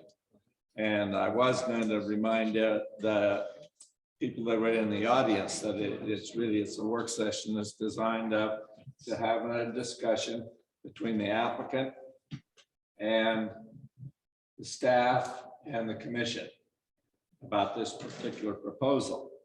So the order in which we're going to do it is going to be the following. I'm not going to go where we let the applicant go first. I've talked to Jenna about it. I want Jenna to go first, and here's the reason, so the applicant understands. This item was taken up by the Design Review Committee on the 15th. And obviously we did, and I want to commend the staff for getting a report out very quickly on what took place there. That being said, I think it's important that Jenna, I'm going to ask her to make the first presentation and to cover those items that were discussed briefly by the Design Review Committee. I think it's important for us to hear that. And by doing it in this order, it will give the applicant for this change in the code, this potential change, to maybe address some of the issues that Jenna does, and we don't have to sort of go through it twice. So what we'll do is we'll have Jenna make a presentation, and we'll ask her, we'll get an opportunity to ask her questions. The commission will, but I want that first set of questions that address just something that would need to be clarified in your mind. In other words, not get into a discussion so much as an explanation of something that's not clear. And then we're going to do the same thing when Ms. Ball makes her presentation as the applicant. And the initial set of questions will be the same for her. In other words, they're to clarify anything that she's done in that. Then what we're going to do is we're going to open it up to sort of a free-for-all discussion, if you will, between, like I said, it's going to involve the staff, the commission, and the applicant. And so we can talk over it. That's just what it's designed to be. This is just for discussion tonight, though, correct? Not any kind of a decision tonight. And there will be a report that goes up about what we talked about, just like what was presented before, because there will be another session like this for the city council. Which Jen has already put it in there someplace that tells you the date. So we're not making any decisions. And ultimately, if it comes back at the point where we are making a decision, we will be a recommending body. We'll be recommending a change to the code, Garden City Code. So that's the sequence. So, Jenna. Chairman, members of the commission, thank you, and thanks for the great introduction that yes, this is a discussion tonight related to a proposed code change. And the packet does include a staff report, and that was updated yesterday to include Monday's discussion, a synopsis of Monday's discussion with the design review, as well as a memorandum from the city attorney. Kind of the big there are two issues that are kind of the elephant in the room or the big issues that design review spent some time with, also the subject of the city attorney's memorandum. And the first of which is legal authority for the proposal. Tiny homes can either be stick-built, modular, manufactured homes, or vehicular. And then they would be reviewed under those pertinent designations. So if it's a stick-built, it would be reviewed under the International Residential Code. If it's modular or manufactured homes, it would be under the HUD standards. And then an RV would be reviewed under RVIA standards, more or less. And in the design review discussion with the applicant, it was clarified that the intent of this code is intended to be specifically related to tiny home on wheels. And Idaho code, you can see some references up there on the slideshow, designates RVs as temporary, seasonal, recreational, whereas the applicant has proposed that tiny homes be allowed for a permanent or semi-permanent, it's saying designed and built. And they've also noted within their proposal that they don't, well, in the tiny home community, that there be a removal of the units for 14 days every 180 days to make them, I guess, temporary in nature. And currently, as proposed, there's no time frame for tiny homes that wouldn't be within the tiny home communities. There's no identified communities within Idaho that allow tiny homes on wheels right now for as permanent living situations. The applicant has indicated that they believe that adding a semi-permanent or a permanent designation be adopted, and then also the removal of those homes as a way for Garden City's code to be compliant and jive with Idaho State Code. And then safety is the other big issue that was discussed. As the proposal is honing in on those on tiny homes with wheels. Again, the RVI, the Recreational Vehicle Industry Association standards would apply. And ITD would regulate those units, and they would require compliance with, under the RVI standards, the ANSI and the NFPA, certain standards to be adhered to. Idaho code also precludes local regulation of plumbing, electrical, and heating requirements for units that that meet the standards that are identified in Idaho code.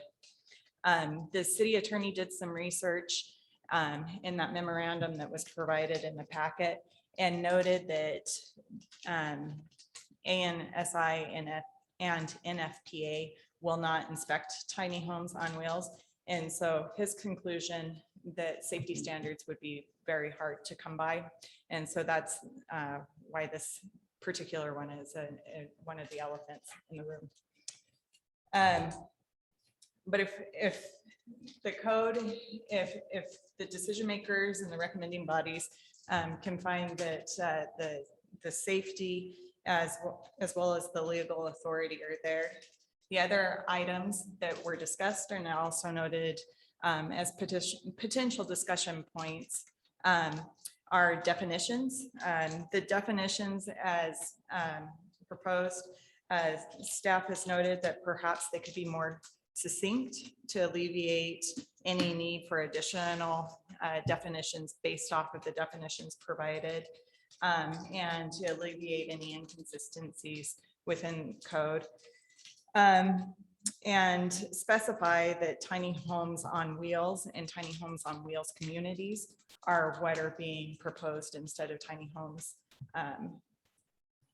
in general, which could be stick-built or HUD modular manufactured homes. There is some discussion about organization, perhaps, the regulatory standards might be rearranged so they're not found in definitions, but in the regulatory standard areas. That the sections that regulate tiny homes be separated out from the tiny home communities, because you may have a tiny home that's not in the community as proposed. And looking at what's already in other provisions. So maybe the parking provisions, the lighting, landscaping, et cetera, instead of bringing standards into the provisions specific to the tiny home communities, might that be a situation to either revise those sections of code so they can be applied more broadly than just to this particular use, or to utilize those codes as they stand. And then language, just formality and consistency with other sections of codes, and regulations.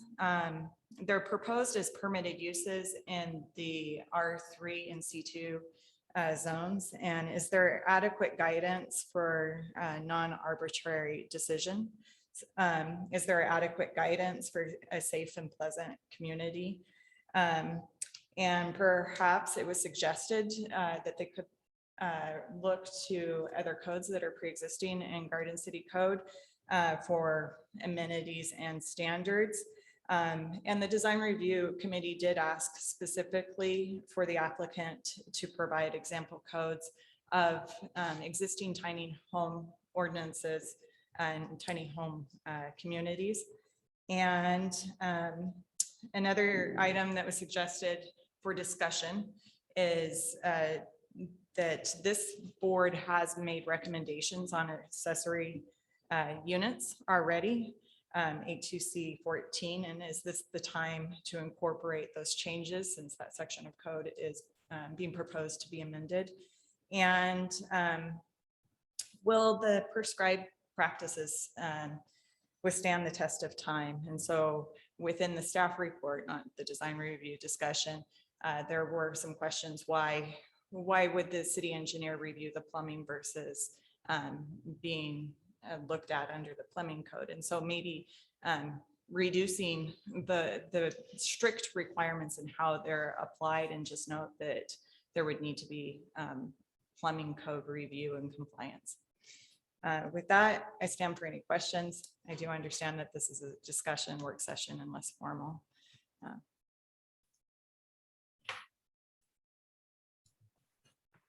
Okay, this first round of questions are to clarify what she presented, not so much discussion on this, okay? Okay. Did that work? Yep. I do have a question, Jenna. Thank you. Not an attorney, but the conflict between Idaho code and potentially new Garden City code, or any city in Idaho code, I imagine that conflict could nullify city code, or is that too much of an assumption?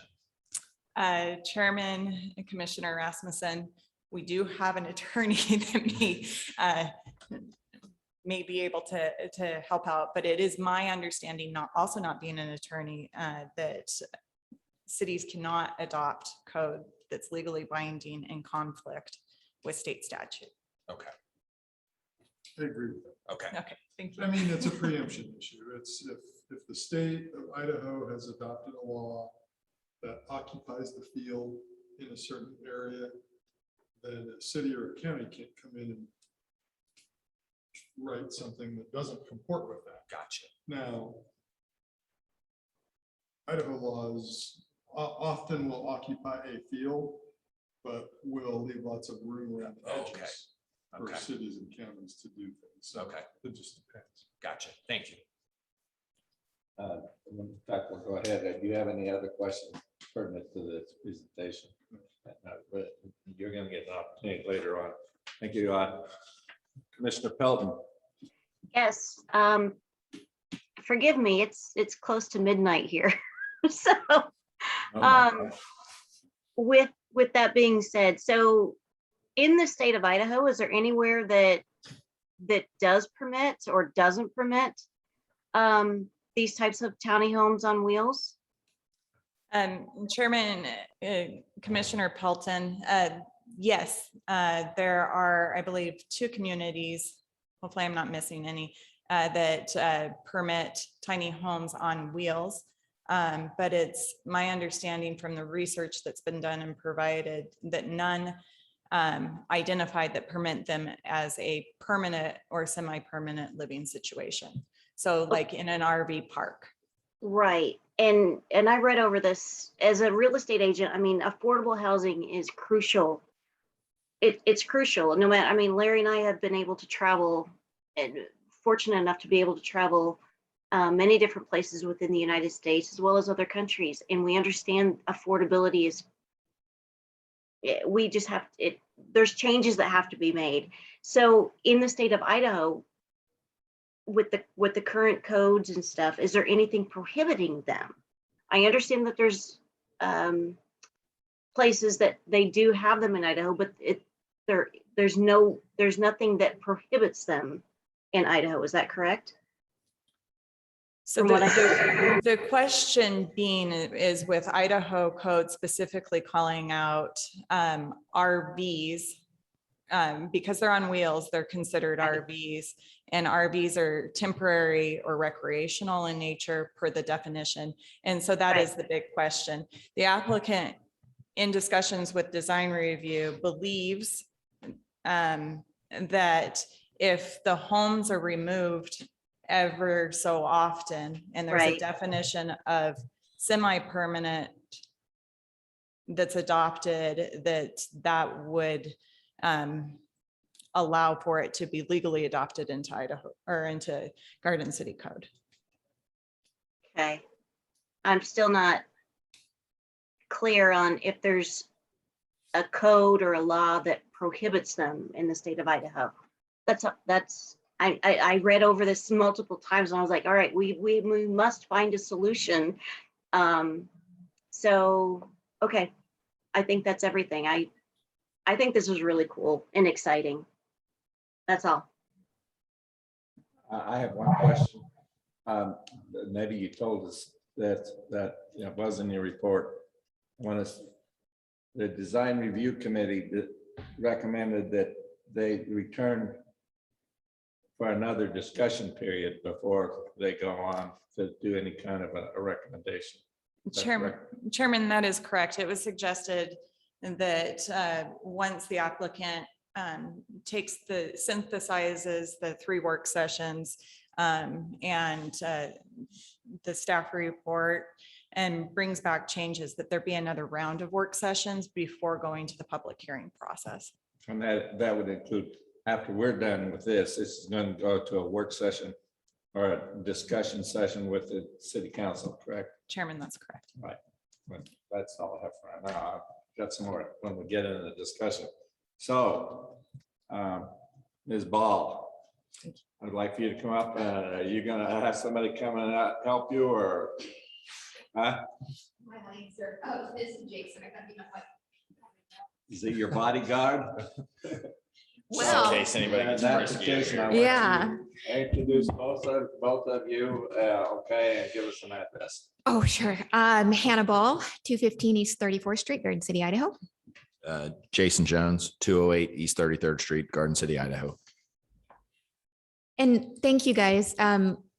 We're happy to keep this as informal as the commission chooses. So, and we understand that this is going to be possibly several rounds of discussion.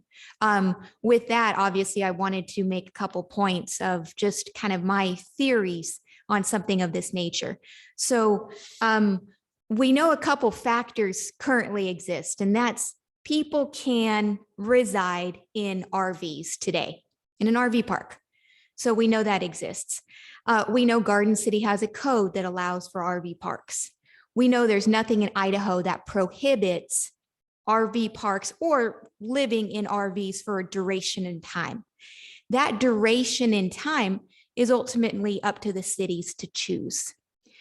We haven't proposed tiny houses being a permanent living solution, just the opposite. We want them to become semi-permanent, meaning always have a tow mechanism or a mobility mechanism in place. And then from Jenna's presentation, some of the images shown, those are of the little sheds that are like the cheapy Home Depot sheds that people could be living in. That's not an accurate image. We want to create a home on wheels that meets a certain minimum and maximum size standards with certifications in place, with sideboards and perimeters to how the communities could look. And so that's really a factor. We know that residents are living in RVs, and we want to provide a better quality, dignified solution to housing. And again, we don't think that's a shed like those images. So again, high level, those are some of the, we do also know tiny houses, living in a tiny home is approved in Idaho, in Moscow, Idaho. So that is something that's happened. And what we think we'll do after this first round of sessions is we'll compile the documentation that we've seen and that we've actually find ordinance in Idaho and all the rules and provisions and legalities, articles that we've seen and really show this documentation and how it exists. Because it's the right thing to do to send out these memos so that people have a lot of time to research it and digest it. So high level, if there's any questions or if Jason wants to. Well, and maybe I'll touch on some of the legal stuff. So I think we already know that it's legal in Idaho to live in tiny homes because they're already doing it in Moscow. They've been doing it for 2 years. So we know that Moscow has a provision already changed in code that allows people to live in them. They've also, since that time, removed their time limits on living in RVs. So, Idaho law says, hey, what Idaho basically did, I think what Charlie pointed out in his legal brief, which kind of went into those details, was that Idaho kind of removed the part that says RVs are habitable. And so they kind of made it vague. They kind of were like, And so they removed that section that said, hey, RVs are a habitable living space. And so it's been left vague. But what we're kind of proposing here, I think, is that tiny houses right now, because for a long time they have had no place to go because they exist in this gray area, right? There's no code about tiny houses. And so they've been in a gray area. And so most of the builders are building them and certifying them RVIA, because then you can drive it to an RV park and park it. And then there's a legal place for you to exist in it. And that's been right now the only legal place that you could actually have tiny houses in any city in Idaho. Until Moscow then approved them actually in their mobile home parks also. And so we know that you can definitely legally have them because the state hasn't come down and started going after Moscow and telling them, hey, you can't have those tiny houses in that mobile home park. So we know that it's not like they're going to come after Garden City and say, you can't let those people live in tiny homes under whatever conditions you want. I think for us, what we see this code more about is that we've already seen that 2 cities now have done it in Idaho. We're going, okay, it's done. So the state's not coming down and stopping that. So I think for us, it's really about the fact that we already know that RV parks are legal here in Garden City. So we could just start an RV park and then bring in tiny homes. That's one option. But I think that the real reality is that we probably don't want, in order to have an RV park in Garden City right now, it's got to be 3 acres in size. And so while we have 3 acres of land, we think that a 3-acre RV park in the middle of Garden City maybe isn't really what the city actually wanted when they put that 3-acre minimum size in for RV parks. We think they probably put that 3 acres there to prevent RV parks from happening in the first place. But the reality is that now there could be a 3-acre RV park right in the middle of Garden City. But we think that there's some better options than RVs because people are already living at Expo Idaho in RVs. There's hundreds of people, I think 650 people who permanently live there on site right now. And so we know that's already happening. I think the question is, what kind of code could we create that the city will see as a benefit to kind of creating communities that could exist that are better than an RV park? Because the truth is, I know some of the council members came out and looked at some of the tiny houses that we have on display, looked at the construction. We have some of them in construction, so you can see how they're constructed. You can actually see, and the real truth is they're much better constructed than RVs. They're constructed with traditional building methods. You know, some of the ones that we're constructing are built better than your house is. I mean, that's just the reality, because they're made to be able to move around. And so I think that in our mind, there's a chance here to go, hey, instead of just us throwing a big giant RV park in the middle and then bringing some tiny houses in, there's a chance to create something better than that. Because the truth is the RV standards are very low. And what we think is there should be some high standards so that the RV park doesn't end up like the thing that Garden City, a lot of people in Garden City don't like the trailer parks. And there's a reason that people don't like that. And it's partially because they're stacked on top of each other. I've studied personally what the issues of the trailer park were. And I've studied that for many years. And I believe it's a lack of open space. It's a lack of quality design on the parks themselves. And it's a lack of required amenities. And those things do not exist in the RV code. And that's the other thing, is we have this thing that doesn't provide the kind of quality that we want to see in this semi-mobile living environment. So ultimately, we're saying we're going to have the same thing. History is going to repeat itself in a very interesting dynamic. And if we don't get creative and put the sideboards on these quality communities we could have, I think we open ourselves up to just, we know people are living in RVs already. I mean, we can go downtown and we can see these everywhere. And after you are on one street and sided, and all you're doing is moving your RV around, you're like, well, there's no solutions. Cities don't know what else to do. And so cities are like, well, we can't throw everybody in jail for living in their RVs. But yet cities don't want to say, we got to get some creative solutions so that we have opportunities that people aren't living in, you know, RVs that have no quality or value. Yeah. And Well, no communities. Yep. There's no sense And of I think community. that's what we are doing here with the code. And that's what we hope you guys can help with over time with the work sessions, is to create some code that makes this better than an RV park. So, I mean, a few of the things that we're doing different, like, you know, for example, an RV park doesn't have to have plumbing to every site. Meaning there's a site where stuff is dumped and then the RVs just get moved there weekly and dumped at one location on the site. But we think that if you really want to build something better, that every site should have sewer hookups. Yeah. You know, and so like, that's that extra step. You know, we also looked at the density and said, you know, the density of the two zones that we're in are pretty high density zones. But we've said what we really want is not something that's overly dense, because I think there's a chance to create some more open space, more amenities, and then they won't feel like a trailer park.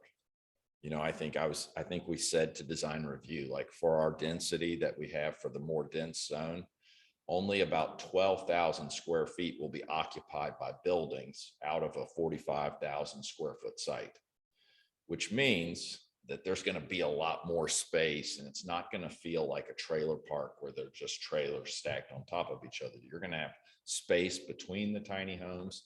And I think when we've looked at, you know, the slide there kind of had the worst case scenario, I think, of what you would see. But when you look at the tiny home communities that are actually successful, they really look more like what we're designing for. And personally, I'd like to see those high quality amenities, required open space, community garden, bike racks, street oriented, improved streetscapes. that really, create a sense of community and a sense of pride within that community. So I'm looking at all the components of traditional development and trying to incorporate this in the new wave of quality semi-mobile communities.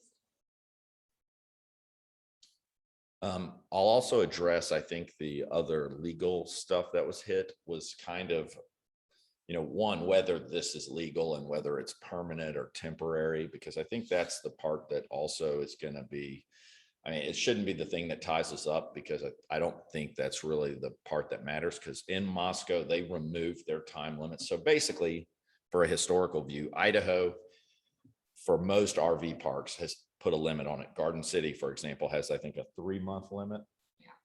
Yeah, so they have a 90-day limit right now on RVs.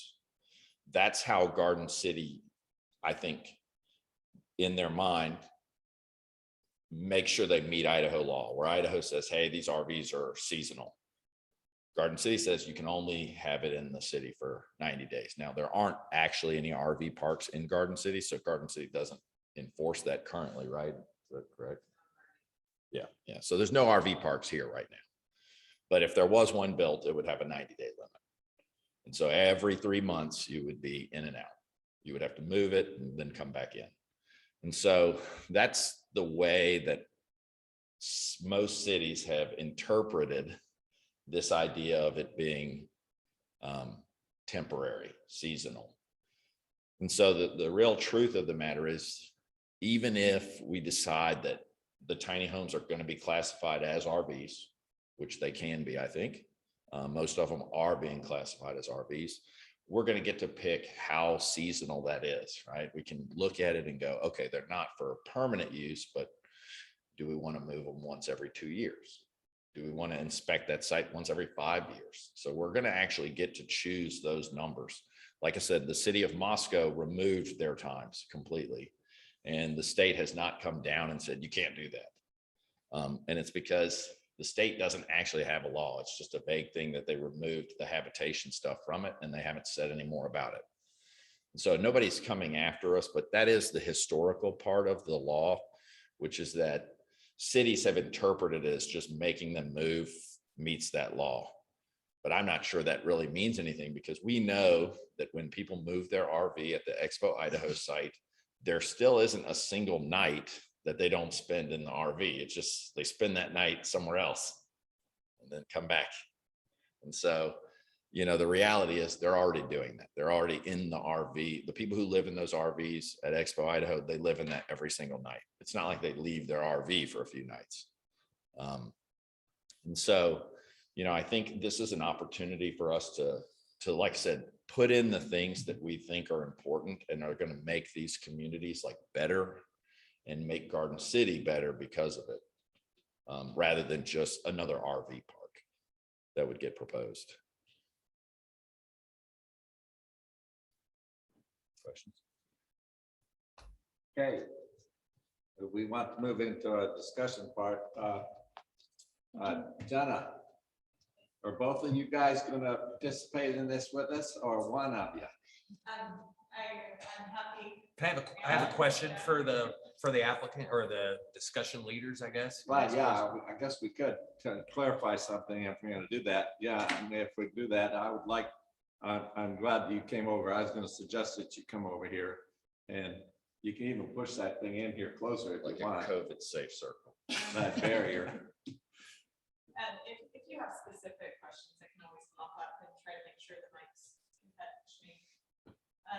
Commissioner Pelton, if you can hear me if I speak. I'm sorry, Jenna, can you speak up, please, or whoever's speaking? That would be an answer. You could take Pound's microphone. Thank you. You want to take that chair? Yeah, you could do that. It's super Commissioner- casual. Commissioner Pounds is no longer with us. It's 10 o'clock. Okay, Run over there real quick. yeah, if that one's turned on. It's actually tomorrow for Debbie Jo right now. Oh, wow. So Commissioner All right. Pelton, it's So tomorrow here's for you. here's sort of how I want to do it. So there'll be a little bit of control on this. And we're not, in fact, I'm going to go to Commissioner Pelton first. Yes. So here's what I want to do. this is a discussion, so it can be a combination of questions and stuff like that, but why don't you, at this point, tell us what your thoughts are, what your impression, and the most important thing, I'm sort of assuming that we're going to request the same thing that the design review committee did, that we schedule, we have another thing. It sort of doesn't make sense for us to proceed otherwise. And so what I would like for us to do is give them an idea of some of the things that we see that need to be addressed for us to proceed, that we didn't see there, or something needs to be clarified. Does that work? Absolutely. All right, then you get to go first. Thank you. First of all, kudos to Jenna, because the elephant in the room, the way she started her presentation, I just thought was hysterical. Because as a real estate agent, again, affordable housing is crucial. And I think this is just a really creative way to fulfill that need. My office, my real estate office is off of 17th Street.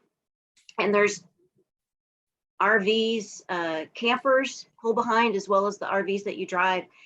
They have to move every 24 or 48 hours in order to abide by Boise police laws, I guess, on that street. And basically they're living in tiny homes. And if they could have something situated, anyway, long story short, I think this is really thinking outside the box, and I'm excited about it. And why couldn't Garden City be, we're only 12 square miles, so why couldn't Garden City be the place to say, all right, this is the cool thing, and really get things going and make this kind of a unique thing for Idaho, or at least our little part of Idaho.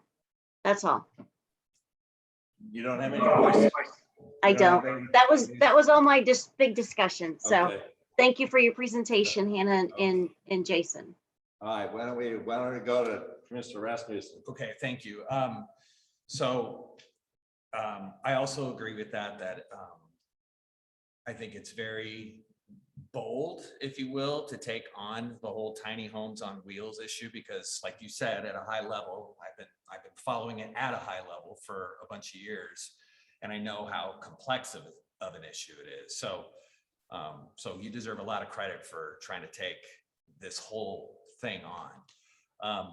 That said, though, and to use Jenna's illustration, it is kind of an elephant. It's a big thing with a lot of pieces and parts, with RVIA and all these other things that sort of have to marry up to really have a successful program. So the goal is affordable housing, it seems to me, and variety of housing and those kinds of things. It seems to me, and I can be wrong because I've been at high level with this whole topic for years, that there are other things to tackle just within Garden City code that you don't have to worry about all these other things. So things like ADU reform or parking minimums, or I had a third one in my head. Anyway, there are other things that, tiny homes on foundations. That was the other one. Those are just houses. They're just small ones. So I'm curious, because this is such a big conundrum, why you chose to go this route versus just tackling things that we can deal with here in Garden City, not have to worry about what the state says, or have to worry about what the RV industry says. So I'm just curious about your thoughts on that. So thank you. So I observe challenges, and I really, after watching it about 100 times, I am that person that's like, I'm going to step out in the street and I got a solution. So this section of code, I've actually made it so strict that it is the what I would consider the most strictest policy to implement and start something of this nature. And I've done that with open space, amenities, using other sections of code and layering it. So it is quite tight when you compare it to codes. And again, knowing how fragile this conversation is, it really does have to be done right the first time. And so every definition and every part has been actually drafted and considered through the lens of how practical this will be. So we've looked at parking in depth. We've looked at actual price, construction, layout. I mean, we've actually dove into this for several years. We've been working on how this would actually model. It wasn't until affordability became so bad that we're like, it's here. It's literally coming here. I watched the meeting about the shelter proposal on State Street. And I just absolutely heard a fascinating thing that it's like branded in my mind. When somebody gets into the shelter program, when they lose their housing and they get into an actual shelter situation, they stay in that situation for 2 years before they can get out of it. And I think like 2 years, I mean, you're going to be in a shelter type situation, but that's what the experts say. When you lose housing, that's kind of the level that it takes so much resources and so many things to get out of. So I applied this section of code by looking at our workforce housing. And so everything was modeled around what does somebody who works at a brewery and makes $20 an hour, what can they actually afford? And the crazy thing is nothing in Ada County, zero. And so knowing that there's zero solutions to somebody makes $20, I considered in my mind, I thought $20, that sounds pretty decent. They can't afford anything. And so there's a few components to this. Creating a sense of community is obviously very important for me, but also looking at keeping it mobile in nature eliminated the cost of the foundation, the slab, you know, and it was one of these things that we know people are living in RVs, not to distract, but I do think that this section of code as it's presented is quite strict and can be applied to a site that actually functions very well. So more so than other zoning reform activities or anything like that? Well, and let me answer a little bit too. I mean, obviously, to start with the state, like I said, we're not first, so we'll be third. So now that in the last 2 years, other cities have legalized it, we can go, hey, it's legal. You know, the state's not coming after them. So, you know, because I would say that was probably the biggest barrier in even proposing it, is going, you know, this is kind of, because again, where tiny homes are is a gray area. And I think what we see is that tiny homes aren't RVs. You know, even though they might get classified as RVs, you know, we can say that maybe all tiny homes are RVs, but all RVs are not tiny homes, you know, and that's certainly the route that we're looking at it. We're going, look, you can look and see an RV and go, that's an RV. And you can look at a tiny home, like I said, the ones that we have on display. When I was out at the lot the other day, I walked out, there were like 12 people walking around looking at them. And then I opened one of them up for people to go in and look. And I was there until the market closed at 2 o'clock with people in and out all day. And so if it was an RV parked out there, nobody would be looking at it. And so there's a clear differential of what's going on there. And so, you know, now that we know that Idaho law has legalized it, what I'll add to Hannah's comments there is, as we looked at affordability, you're right, there's a whole lot of other things that Garden City could be doing to address affordability. But I'll say that Portland, for example, just legalized tiny homes citywide, meaning tiny homes on wheels, just like what we're doing, are legal in Portland everywhere now. And as part of that, there were some studies done about, they actually did a citywide code change for affordability. And I think they approved 8 new housing types. So types of ADUs on foundations, all sorts of different types of housing. The only housing type that they found that was actually affordable to people at 50% AMI were tiny houses on wheels. Every single other housing type, 4 of the types they approved aren't actually even affordable enough to be built yet, because they would have to have rent prices go up higher before they would even market would drive those to be built. And the other 3 were all above 80% AMI. And so if everything you build is going to be at 80% AMI, and that's even the ADUs, even if we got some reform like Portland did, they would still appeal to a much higher price. They're not going to be affordable to the people who are working at a brewery making $20 an hour or even less. And so tiny houses on wheels actually have some inherent value because they are cheaper than building on a foundation by a significant margin.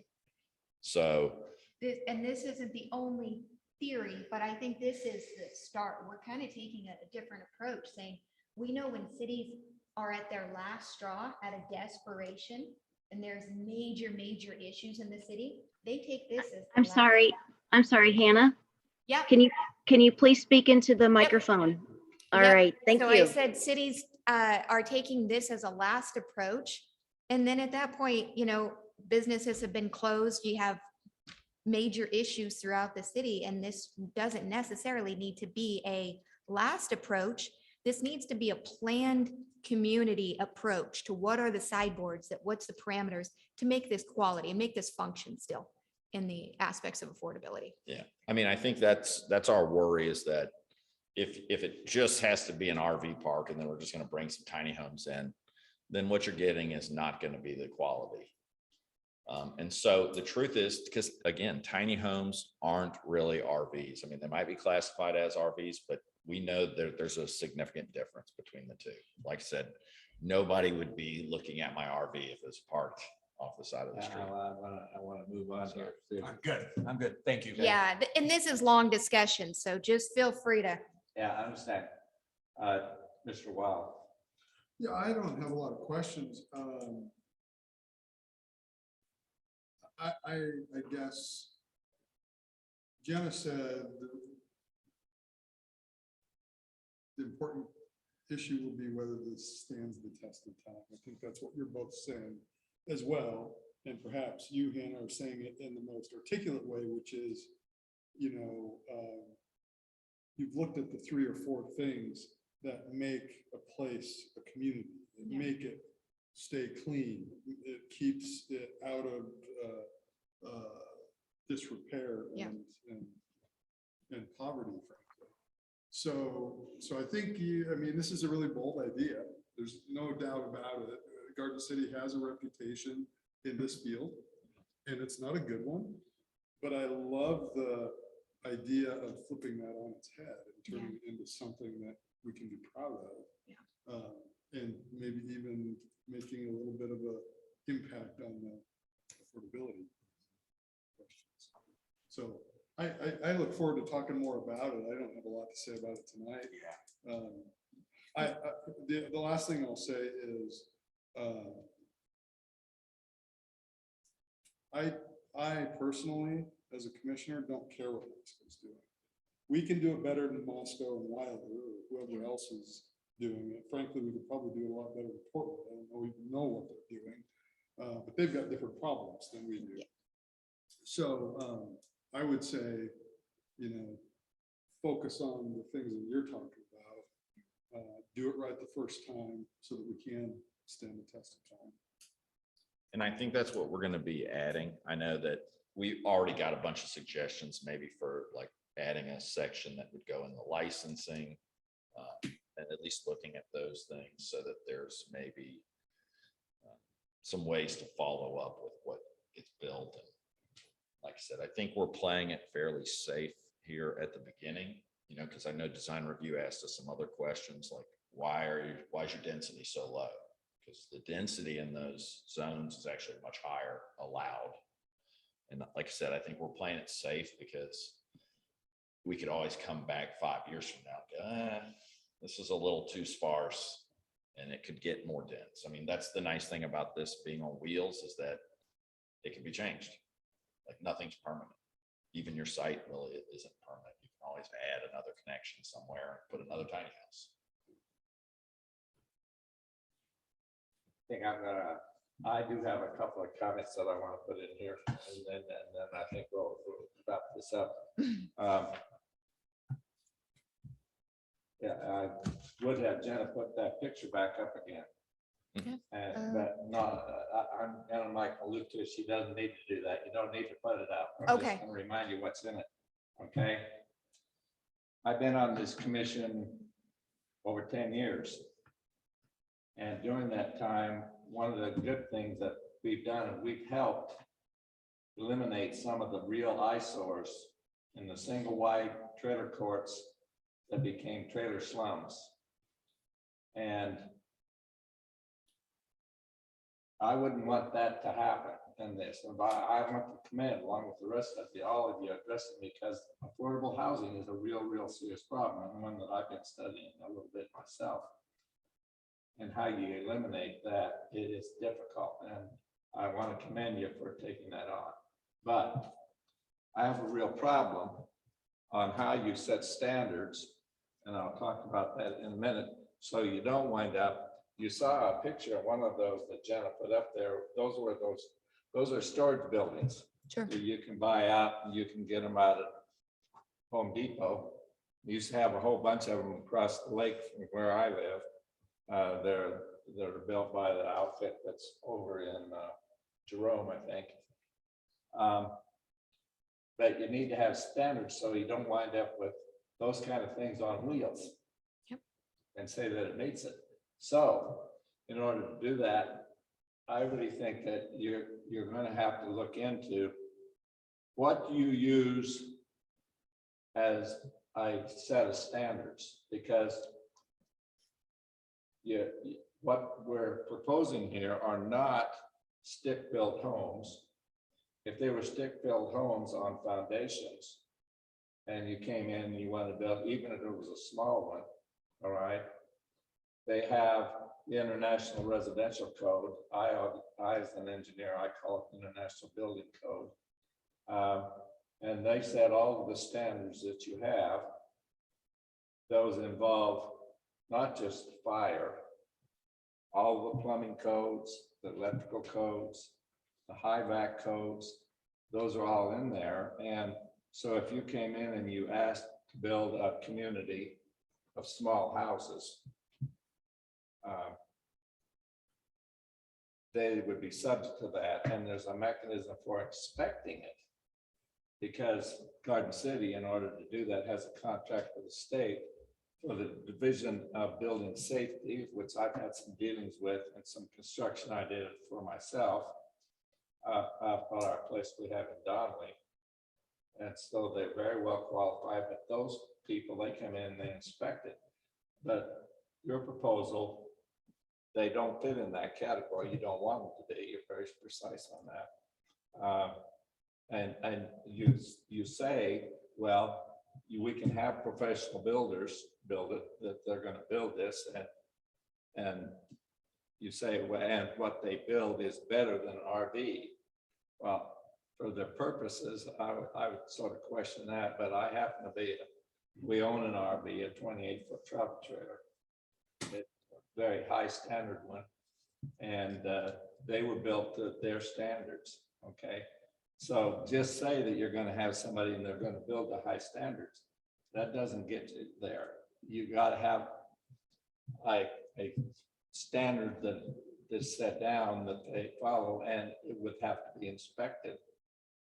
And in the nature that they are, you have the problems that you always have that Matt already milked out. What keeps them up to those standards, so they don't deteriorate the way some of those trailer courts became, and which you mentioned you had experience with.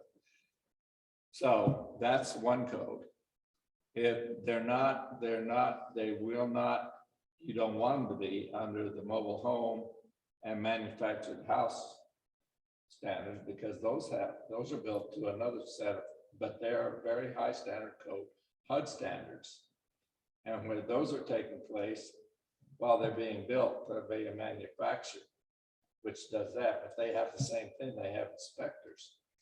So I saw that in the discussion with the design review committee, you said, well, maybe we can use the RIVA code. Now, the RVIA, what it actually stands for is the following. And this is how I did a little research on RRV. That stands for the Recreation Vehicle Industry Association. So they have actually written out their standards in order to be in their association and get a certification. Then those are, each RV that's built under that has to meet 500 specified safety standards in the way they're constructed. So it was mentioned, well, maybe we could have it then come under this code, even though they're not RVs. We don't want them to be just like an old RV, right? But then under the way we have it set up here in Garden City, who is going to ensure that they're built that way? Sure. Especially if one of the options that's in there, I understand why you're putting it, but if you do it as a do-it-yourself project, okay? Now, if you do a stick-built facility up at Donnelly, quite a few years ago, we owned an old cabin up there. It was built in 1912, but I designed and built a bathhouse. So it could be inspected and it would meet the requirements of getting a building permit. But it was inspected by those same guys that would inspect a stick-built facility. So they inspected that under the International Building Code standards.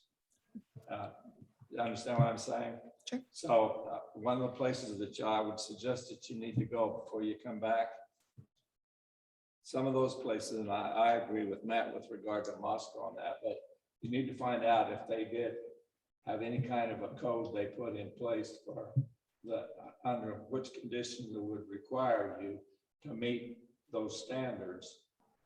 Same thing is probably in Portland.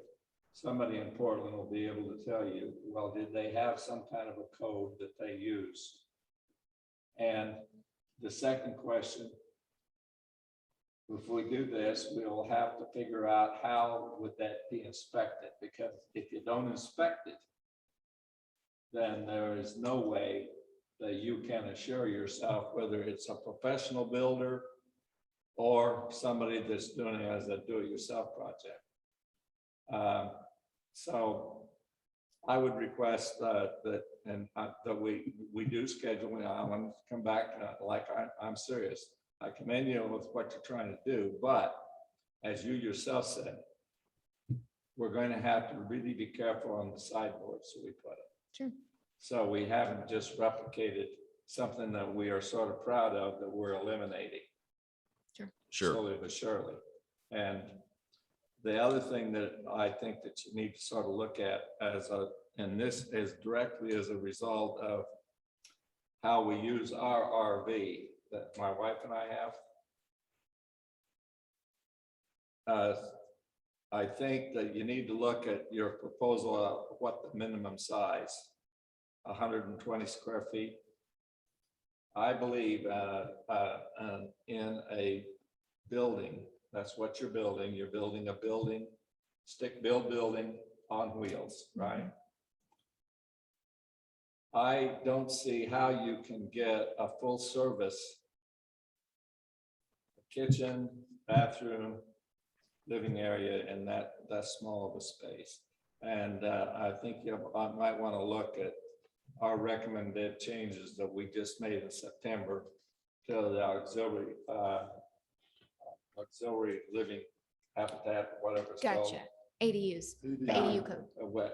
We talked about what sizes would be with that. And it seems to me that one that's 120 square feet, that's 10 by 12. Well, and these are limited in width because Right. they're tiny legal. homes, so they're only going to be 8 feet wide. But Yeah, yes, yeah, or 8 by whatever it Yeah, is. yeah. To get that, the point still remains. And also, I think we will have to look onto the ones that are put in communities. There are some really good things that are in our code that I even had a hand in putting it together, how they did the primary work of the amenities that are required to go. for example, there's a requirement in there that I think it's 40 square feet for enclosed storage, if you're going into that. When you have this little community of these tiny homes, people are going to need a place to put their stuff. You know, there's not It's- room to put it in the It's house. the only argument I have with you. Yeah, you understand what I'm saying? Yes. So we need to look at some of the amenities that are Sure. in that regulation. Because what I envision, some of those amenities, they don't have to be the same. Yeah. You have some of the same considerations. Yeah, absolutely. Okay? Absolutely. And also look at parking. For example, this is a question. How do you limit, when you have one of these small houses, how many people in a family they really can put in that? I don't see how you can limit that. So what do you do if you have 4/10 of a parking place associated with each one of them? With the family that gets in one of these small places, and maybe they might have 1 or 2 teenagers that have cars. And have cars, what do you do with those, with the place that has more than a portion of a car? What do you do with those cars in your tiny community? Sure. And And thank you. I agree with most of these so items, those and are we'll, just a few of the things. we'll that I dial think them in. that For me, that struck me Sure. right off the spot. Well, and the can we big one, though, address- is to having some kind of a standard Sure. that can be inspected, and there will have to be a mechanism where that it gets inspected. You're Sure. not gonna get Well- quality construction like what Yeah. you're Yeah. envisioning. Well, so can I address that? If you can't just to make inspect it, sure it won't happen. we're on the same page. So almost every tiny home that's being built today is RVIA certified already. So meaning tiny Idaho homes that builds out in Emmett, they build maybe 100 tiny homes a year, but they're an RVIA certified builder. And so every tiny home they build is already RVIA certified. But see, that's not what you're proposing. We're happy to Yeah, agree you're that all proposing units that are RVIA Everybody's not certified. gonna be required to have a certified builder. We're happy with that. Well, and I guess what I'm saying is the alternative is that this is just a RV park with no requirements, No. right? Because that is the alternative, because already legal. They have requirements, some of those, if you're gonna put an RV certified trailer in there. Yeah, sure. I agree with that. Yeah. Yeah. I But that's understand what what I'm saying. I guess what I'm saying is like, probably right now, 90% of every tiny home you see is RVIA certified. Now, there's some builders that do another route, because like you said, there's a HUD route. There's some other options for doing your certifications. But I would say right now, 90% Probably of won't do them. it tonight, but next time, if we're gonna go that route, I would like to know how they get that certificate then. Perfect. Yep. Okay. I have a lot of items you addressed that we'll gather back and then Sure, address those. okay. And anyway, I've talked too much, but I did want to get that. No, that's great. If you don't address that, then I would have a real problem on how we do it. Sure. No, I Well, appreciate that. Yeah, and I think we're with you there, because I mean, I think that's our goal, is to make this more strict than what already exists. Because the truth is, Garden City doesn't inspect RVs. In other words, if we opened a 3-acre RV park in the middle of Garden City, there's no code that Oh, no, requires I them to get really inspected. understand that. I Yeah. realize that.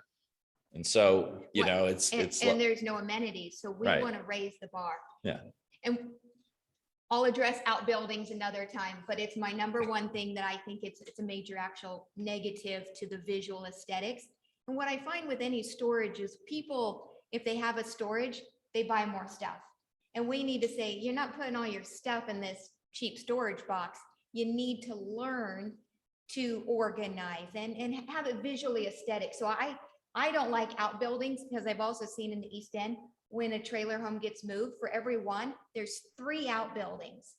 And you got all this stuff. And I've discovered some outbuildings and I said, I understand, It'll but you're change not your gonna life. You're not gonna get people in there that don't have this organization problem. And tiny home living is supposed to be an entire culture of living with less stuff. minimalism. Amen.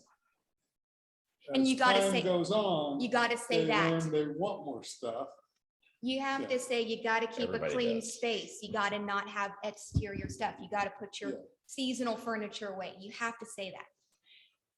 So thank you for this, So, guys. I might jump in since I was invited to the discussion. I'm hearing a lot of where you're looking for stricter standards, open space, that they can't be set right next to each other, that they have organization. And so I would suggest write that all into the standards, the open space, the setbacks, the no Well, outdoor storage. And I think that was part of why we're here is like, so Gather. by putting in a density restriction, you already are guaranteeing open space because there's really, like I said, there's this density. And like I said, most of the property is going to be open space of some kind. You know, because this is how much you can have on it. And so I think we looked at, because each unit, the maximum size is 400 square feet. That already is a huge limitation if you can only have 20 of those units on a site. You know, that's 1 acre. You know, so I think we were not sure whether we should write like 20 things about how they should be organized on the site, or just go, hey, we're going to limit the We're density. gonna tighten it up. And that basically makes sure somewhere on the site, there's going to be some space somewhere. I might suggest no usable open space and setbacks, Mhm. because you could have people create really bad fire traps. Yeah, yeah. if They just pull in. And that's good. I mean, it's these ideas that we wanted to gather what's our next draft of actually applying the practical Chrissy. applications to What you doing? site studies. That's right. So, Jenna, do you have anything else? I apologize for jumping No, in. no. No, just no, listening. You're part of this discussion. Well, and I do think that's what we kind of need to know, like what Apologize. specific things need to be said versus not So said. that was my mistake. So, all right. Has anybody got anything else? I'm good. So just so you know, we're gonna go another full work session with this body. So Yeah, well, and so we'll leave it up to Jenna. She'll set up, share her hand out, we'll get hold of that to set up for one. And I think we'll, just like the design review committee, let's have another one, and then we'll see if we think we even need more. Sure. We'll see when that happens, okay? thank you guys so much. Thank you, Thank you. commissioners. Have a good evening. Thanks for All right. sitting through tonight. All right, thanks, all right. They're supposed to start serving beer We at got 10 one other here. thing That's to why I do showed before up. we let you go to bed, okay? Thanks, guys. All right, so next item. We have one more item on here, and it won't take me very long. It's in the discussion. It has to do with the chair and vice chair for 2022. So all you commissioners got a email from Jenna that tells about what the plans are. And I started it. I feel that it's really been great, and I really want to stay on the Planning and Zoning Commission. But I told the mayor, I think I want, well, no, I think I do want, I want to pass off being the chair. And so he has appointed Kent. Kent, I'm thankful, I'm glad that I told him, I trained him up, that he's ready to go. And so I want him to do that. And so she saw it in her email. It's up to the other three, and it's too bad that Lance isn't still here to hear this, but I'll make sure that at least one of you guys, one of the other three or more, take up the opportunity and either let Jenna know or let the mayor know, and she gave you his email, on if you want to be the vice chair, because I think that the vice chair shouldn't fall to me. I want to just be a member. Okay, so one of the other three, you've got to step up to the plate and let the mayor know that you're interested. So if you haven't done that already, do it. And that's what that message is in there for. Okay, so what the plan is, at the December meeting, we'll finalize who those people are going to be. We already know who the chair is going to be, and he will take the chair, and the new vice chair will take office at the first meeting in January. And that'll be the plan. I will be staying here, so you still have to put up with me, only he'll have to control me. What's the salary again? Same salary you're getting. Anyway, thanks all of you. Is there anything else we got to talk about? And there is one sad and unfortunate item. If you don't know, Councilmember Beaumont passed away last week. I saw that in the paper. Very sad. That's a terrible, terrible lick on the city.